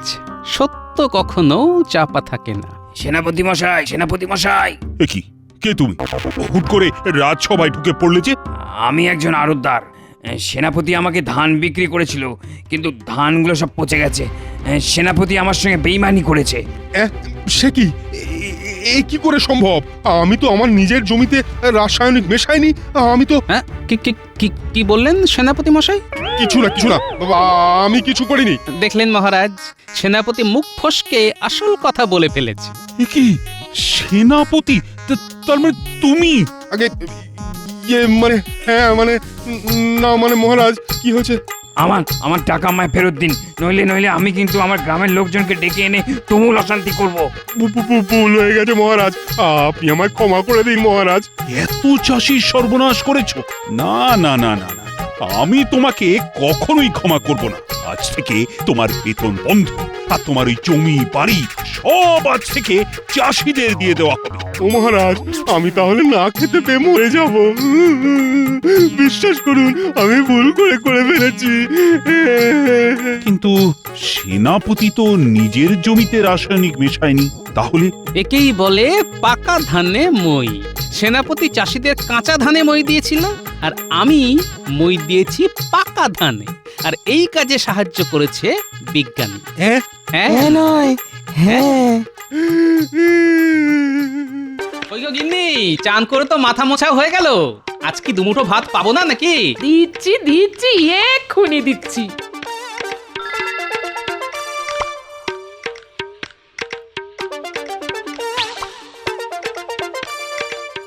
এই বলছি শোনো না, অনেক দিন ধরে তোমাকে একটা কথা বলবো করছিলাম, কিন্তু কিছুতেই বলতে পারছি না গো। কি কথা? চটপট বলে বলো। বলছিলাম কি, আমাকে একটা সুন্দর দেখে নাকে নথ গড়িয়ে দাও না গো। কতদিনের ইচ্ছে একটা সুন্দর ঝুমকো নাকে নথ পরবো। আয় ওই শুরু হয়ে গেল। এমনিতেই মাসের শেষ, তার উপর এখন বায়না। ওই তোমার সব সময় মাসের শেষ। কি মরতে যে বাবা এই সংসারে আমাকে বিয়ে দিয়েছিল কে জানে। ধুর, আমি চলেই যাব। ধুত্তরি। তাহলে সভাসদগণ, রাজসভা শুরু করা যাক। কি গোপাল, কাঁদছো কেন তুমি? সব শেষ হয়ে গেছে মহারাজ, সব শেষ হয়ে গেছে। আর মনে হচ্ছে বেশি দিন বাঁচবো না। এ কি গোপাল, তুমি এরকম হতাশ করে কাঁদছো কেন? এরকম ভাবে কেঁদো না গোপাল, কেঁদো না, নইলে আমিও কিন্তু এক্ষুনি কেঁদে দেব গোপাল। এই দেখো, আরে সমস্যাটা কি সেটা বলবে তো, নইলে বুঝবো কি করে বলো? ওসব কিচ্ছু না মহারাজ, সব নাটক। আপনি গোপালের প্রয়োজনায় একদম পা দেবেন না। কি মুশকিল, এই ব্যাটা তো কেঁদেই চলেছে। মহারাজ, আমাকে একটা মোহর দিন, মাত্র একটা, তাহলেই সব সমস্যার সমাধান হয়ে যাবে। নইলে আমার গিন্নি বাড়ি ছেড়ে চলে যাবে। হ্যাঁ, একটা মোহরে কি হবে গোপাল? গিন্নিকে একটা নাকের নথ বানিয়ে দেব, নইলে বাড়ি ছেড়ে চলে যাবে। তখন আমাকে কে রান্না করে খাওয়াবে মহারাজ? আর আমি না খেলে মরে যাব। তখন আপনাকে কে সাহায্য করবে মহারাজ? আরে এই কথা আগে বলবে তো, এত কান্নাকাটি করার কি ছিল? এই নাও একটা মোহর। ঠিক বেটা পটিয়ে পাটিয়ে মহারাজের কাছ থেকে একটা মোহর বাগিয়ে নিল। হ্যাঁ মন্ত্রী, কখনো কারো ওপর হিংসে করো না, তাহলে কিন্তু আখের তোমারই ক্ষতি হবে। গোপাল আমার রাজসভার সদস্য, আর একজন রাজা হিসেবে তার রাজসভাসদের বিপদের সময় পাশে দাঁড়ানোটা আমার কর্তব্য। তাহলে মহারাজ আমাকে 1000 মোহর দিন, গিন্নিকে হীরের গয়না গড়িয়ে দেব। ওই তো তোমার হিংসা শুরু হয়ে গেল তো? হিংসে নয় মহারাজ, প্রয়োজন। গোপালের গিন্নির যদি নাকের নথ প্রয়োজন হয়, তাহলে আমার গিন্নিরও হীরের গয়না প্রয়োজন। মন্ত্রীমশাই, ওটা প্রয়োজন নয়, ওটা বিলাসিতা। গোপাল একদম ঠিক কথা বলেছে। হ্যাঁ মন্ত্রী, তুমি প্রয়োজন আর বিলাসিতার মধ্যে পার্থক্যটা বুঝতে শেখো। বেটা বেঁটেটার জন্য মহারাজের এত দরদ যেন একেবারে উথলে উঠছে, দেখলেও গা জ্বলে যায়। না, এর একটা বিহিত করতে হবে। যত অবিচার আমার জন্যে আর সুবিচার গোপালের জন্যে, এমন একটা চাল দেব মহারাজ কেঁদেও কুল পাবে না। কি হয়েছে বলো না, তখন থেকে এসে থেকে বিড় করে যাচ্ছ। মাথাটা কি তোমার খারাপ হলো নাকি? আমার মাথা খারাপ হয়নি, তবে একজনের মাথা খারাপ হবে। কার মাথা খারাপ হবে গো? মহারাজের মাথা। এমন একটা চাল ভেবে রেখেছি যে মহারাজ দিশেহারা হয়ে যাবে। আরে বাবা, কি হয়েছে সেটা বলবে তো? তখন থেকে খালি নিজেই বলে যাচ্ছ। গোপাল রাজসভায় এসে একটু ন্যাকা কান্না করলো বলে ওর গিন্নির জন্যে নাকের নথ দরকার। মহারাজ দরদে উছলে উঠে এক মোহর ধরিয়ে দিলেন, আর আমি বললাম আমার গিন্নির হীরের হার দরকার। মহারাজ আমাকে কাঁচকলাও দিলেন না। এটাই তো চিরকালের নিয়ম গো। গোপাল মহারাজের কাছে এসে মিষ্টি মিষ্টি করে কথা বলে আর আয়েশ করে পায়েস খেয়ে চলে যায়, আর তুমি হাঁ করে তাকিয়ে থাকো। তোমার দ্বারা কিছুই হবে না। তোমার সংসারে এসে আমার জীবনটা চঞ্চল হয়ে গেল। আর চিন্তা করো না গিন্নি, এবার তোমাকে রোজ নতুন নতুন রাজকীয় গয়না পরাবো। তারপর মহারাজ বুঝতে পারবে রোজ রোজ ঘুঘু কিভাবে খেয়ে যায় ধান।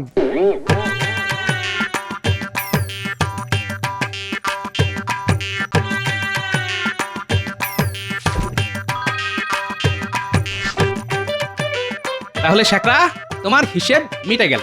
হ্যাঁ গোপাল দাদা। আচ্ছা, তোমাকে একটা কথা বলি। বলছি যে এই নকশার নথটা গিন্নির পছন্দ হবে তো? পছন্দ হবে না মানে? হতেই হবে। এটা এটা রাজা বাদশার বাড়ির নকশার আদলে বানানো নথ। বেশ কয়েক বছর আগে কৃষ্ণনগরের রানীমার জন্য এইরকম একটা নথ বানিয়েছিলাম। পছন্দ হলেই রক্ষে। ঠিক আছে শেখরা, আসি তাহলে। হ্যাঁ গোপাল দাদা, এসো এসো।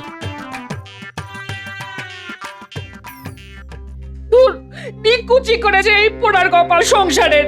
আর থাকবো না, এই আমি বাপের বাড়ি চলে যাব, আর আসবো না এই পোড়া কপালের সংসারে ফিরে। কই গো গিন্নি, খেতে দাও। উনুনে ভাতের হাঁড়ি চাপানো আছে, পেরে খেয়ে নাও। আর আজকের পরে অন্য একটা রান্না করার লোক দেখে নিও। আমি চললাম। এই মরেছি, তুমি সত্যি সত্যি চললে বুঝি? কেন কেন বুঝতে পারছো না নাকি? হ্যাঁ, নিজের মতো নিজে থেকো। আর আমার কিচ্ছু চাই না, কিচ্ছু না। বিয়ের আগে বাপের বাড়িতে যেমন ছিলাম, এখন গিয়ে ঠিক তেমনই থাকবো। হ্যাঁ, এসো তাহলে। দুগ্গা দুগ্গা, আমি তাহলে এই নাকের নথটা শেখরাকেই ফেরত দিয়ে আসি। কি আর হবে, যার জন্য আনলাম সেই চলে যাচ্ছে। কি বললে? এই নাকের নথ এনেছো? এই সত্যি এনেছো? এই কই কই দেখি দেখি দেখি। এই বলনি তো। ও মা, কি সুন্দর নাকের নথ। তুমি আগে বলবে তো, আমার জন্য নথ কিনে এনেছো। খামোকা আমার সাথে হেয়ালি করো। হ্যাঁ, এই মরেছে, আমি কখন আবার বললাম নাকের নথ আনিনি?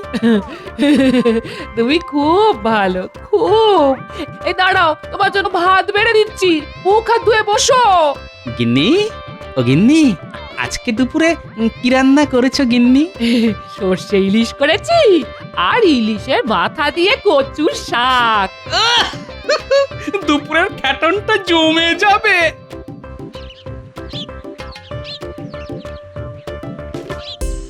গিন্নি, ইলিশ পেলে কোথায়? আমি তো আজকে বাজার থেকে ইলিশ মাছ আনিনি। ওই তো সকালে পুটির মা একটা গোটা ইলিশ মাছ দিয়ে গেছিল। পুটির বাবা নাকি আজকে নদীতে মাছ ধরতে গিয়ে কয়েকটা ইলিশ মাছ পেয়েছে জানো, তাই আমাদেরকে একটা দিয়ে গেল। বাহ বাহ বাহ, বেশ বেশ বেশ।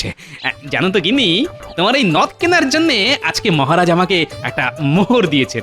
আমি অনেক কান্নাকাটি করেছিলাম তো। উমা, তাই নাকি? হ্যাঁ, তাহলে তুমি এক কাজ করো, তুমি কালকে বাজার থেকে ইলিশ মাছ এনো। হ্যাঁ, কেন কেন? আমি ইলিশ কিনতে যাব কেন? না, আসলে তাহলে কালকে একটু বেশি করে সর্ষে ইলিশ রান্না করব। তুমি সময় করে দুপুরে খাওয়ার আগে মহারাজের জন্য দিয়ে এসো। হ্যাঁ, ও আচ্ছা আচ্ছা আচ্ছা, ঠিক আছে ঠিক আছে।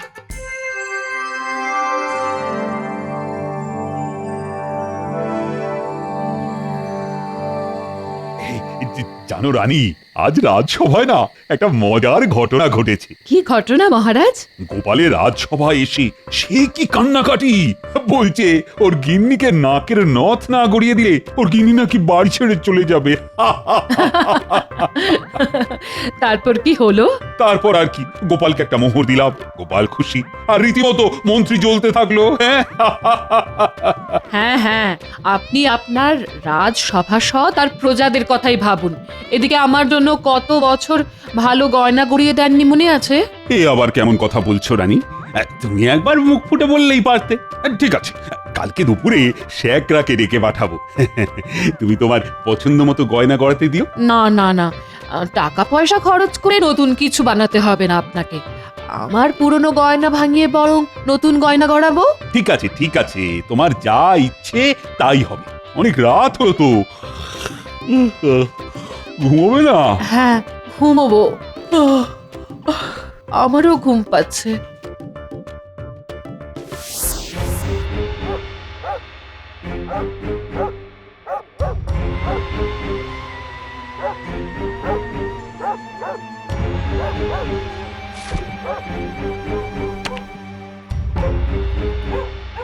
কি মন্ত্রী মশাই, আজকে এত রাতে আমাদেরকে ডাকলেন? কোনো কাজ আছে নাকি?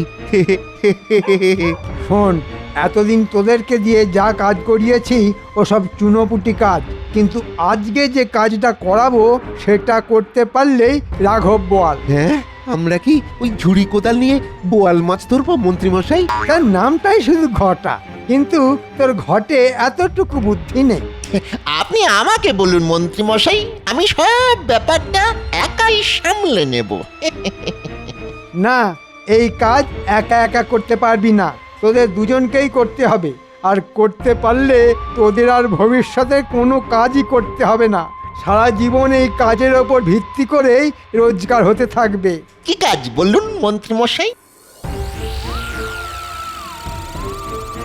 কোনো চিন্তা করবেন না মন্ত্রী মশাই, ঠিক কাজ হয়ে যাবে। হ্যাঁ, আচ্ছা, আমার এই সীতাহারটা খুব পছন্দ, আর এই কানের দুলটা। এই সীতাহারটা মোটামুটি 5 ভরি হবে, আর ওই ঝুমকো কানের দুলটা 3 ভরি, তাহলে মোট হলো গিয়ে 8 ভরি। হিসেব করলে 8 গুণ। আমি আপনাকে আমার পুরনো 8 ভরির গয়না দেব, আপনি ওটা ভেঙে এগুলো গড়িয়ে দিন, আর আপনার যা মজুরি হয় সেটা নিয়ে নিন। আচ্ছা ঠিক আছে। তুমি এখানেই বসো, আর আমি পুরনো গয়নাগুলো নিয়ে আসছি।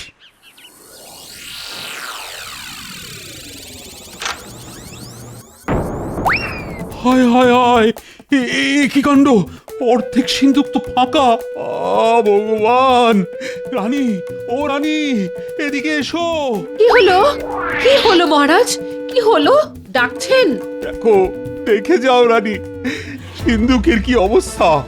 অর্ধেক সিন্ধুক ফাঁকা হয়ে গেছে।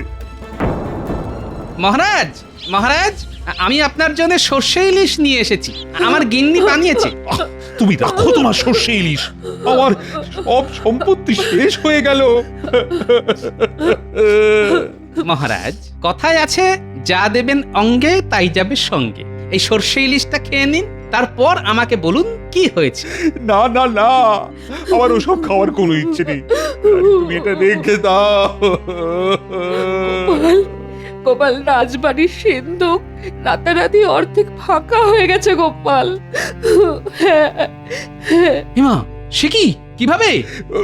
শেখরা, তুমি এখন এসো, তোমাকে পরে ডাকবো। আচ্ছা ঠিক আছে।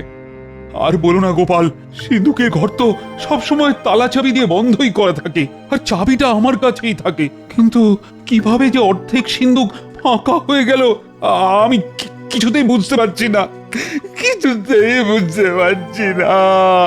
আমাকে একটু দেখতে দিন তো মহারাজ।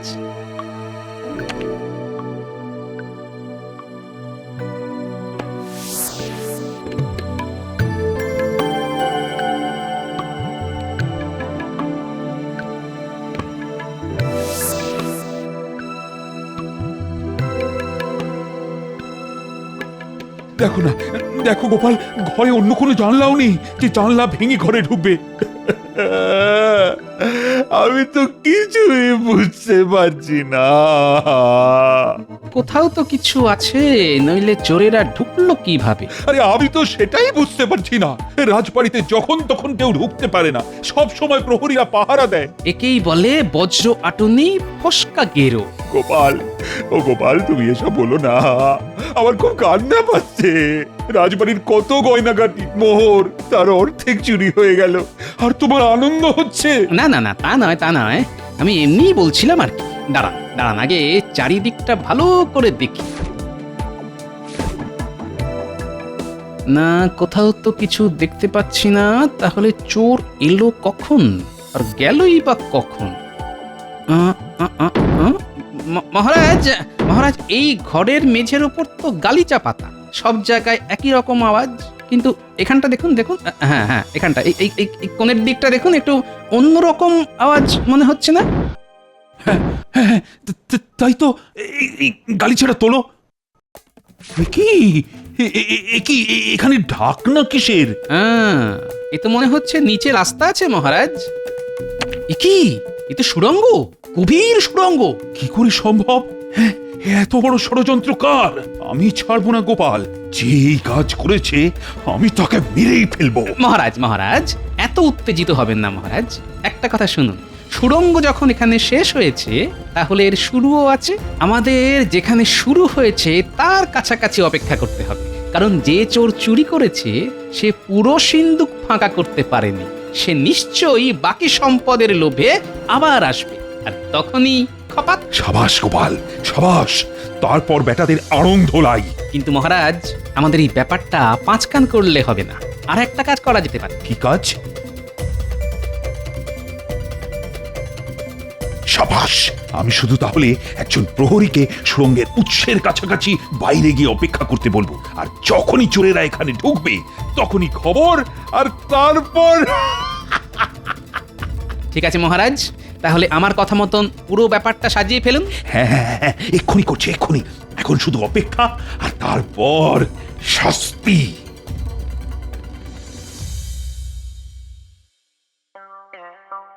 গিন্নি, তুমি খুশি তো? খুশি মানে আজ আমি দারুণ দারুণ খুশি। আমি কোনোদিন স্বপ্নেও ভাবতে পারিনি আমি এত গয়না পরতে পারবো।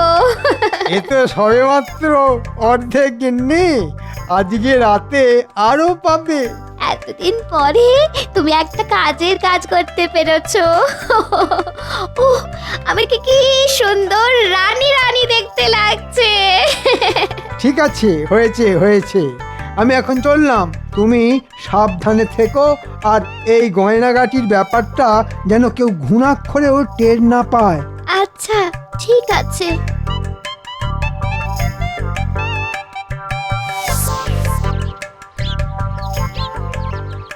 শোন, কালকে রাতে তো অর্ধেক কাজ হয়ে গেছে, আজকে রাতে বাকিটা করে ফেলতে হবে। কিন্তু আমাদের বকশিসটা?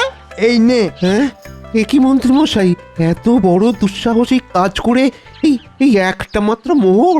এখনো কাজ তো তোদের শেষ হয়নি।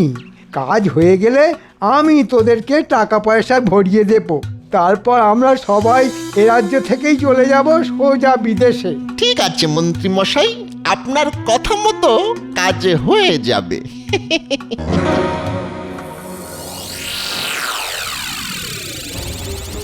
মহারাজ, রাজবাড়ি থেকে বেশ কিছুটা দূরে একটা ঝোপের ধারে সুড়ঙ্গের মুখ পাওয়া গেছে। বেশ, তাহলে এবার আমাদের কাজটা শুরু করতে হবে। কি বলো গোপাল? হ্যাঁ শোনো, প্রহরী আর আরেকজন মিলে একটা বড় পাথর নিয়ে প্রস্তুত থাকো, আর দূরে লুকিয়ে লুকিয়ে অপেক্ষা করো। আর ওই সুড়ঙ্গের চোর ঢুকলেই ওই পাথরটা সুড়ঙ্গের মুখে চাপা দিয়ে দাও, আর আমাদেরকে খবর দাও।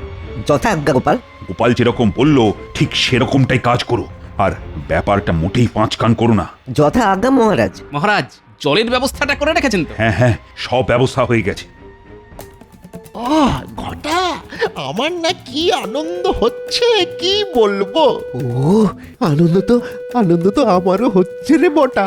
ও শুধু একটা রাত, একটা রাত, তারপরে সোজা বিদেশ। হ্যাঁ, এ তো বটা ঘটা। আচ্ছা, তার মানে ওই দেখ গর্তের মধ্যে ঢুকে গেল। চল তাহলে আমরাও আমাদের কাজটা সেরে ফেলি, চল।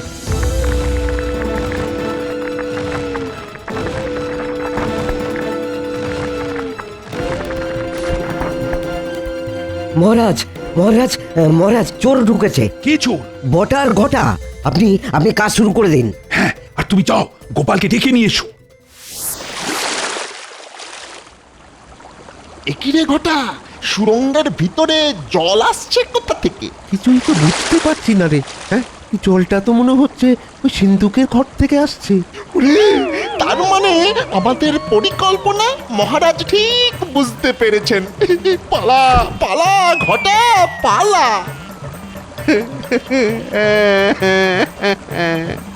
ওরে বটা রে, সুরঙ্গের মুখ তো মনে হচ্ছে ওই পাথর দিয়ে বন্ধ করে দিয়েছে রে। এবার এবার আমাদের কি হবে রে বটা? ওরে ওরে ডুবে যাচ্ছি রে। ওরে ও ওই ঘর থেকে আলো আসছে, ওদিকেই আমাদের বেরোতে হবে। নইলে নইলে তো আমাদের শরীর সমাধি হয়ে যাবে রে। চল চল চল, ওই দিক দিয়ে বেরোবো। মহারাজ ধরুন বেটাদের।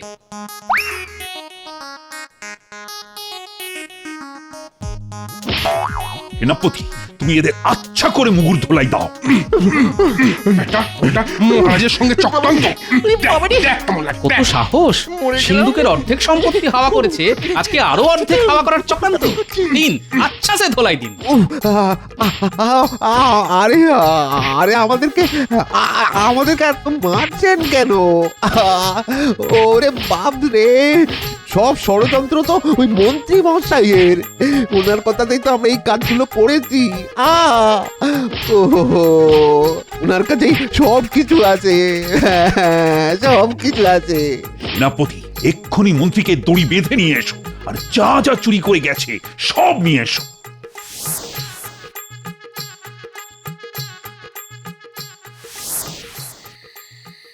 এবার এক কাজ করো, এদের তিনজনকেই একসাথে সুড়ঙ্গের ভেতরে ঢুকিয়ে দাও। একদিক পাথর চাপা দিয়ে বন্ধ করা আছে, আরেক দিকেও পাথর চাপা দিয়ে দাও। মহারাজ, ভুল হয়ে গেছে মহারাজ, আমাকে আমাকে ক্ষমা করে দিন না লক্ষ্মীটি, আর কোনোদিন করবো না। চলুন মন্ত্রী মশাই, আজ থেকে সুড়ঙ্গতেই থাকবেন, চলুন। হ্যাঁ, আর কোনোদিন করবো না, আর কোনোদিন করবো না। ধন্যবাদ গোপাল, ধন্যবাদ। তোমার জন্য আজ আমি আমার সমস্ত হারানো সম্পত্তি ফিরে পেলাম। এই নাও তোমার উপহার। সত্যি গোপাল, তোমার বুদ্ধির তুলনা নেই, সত্যি।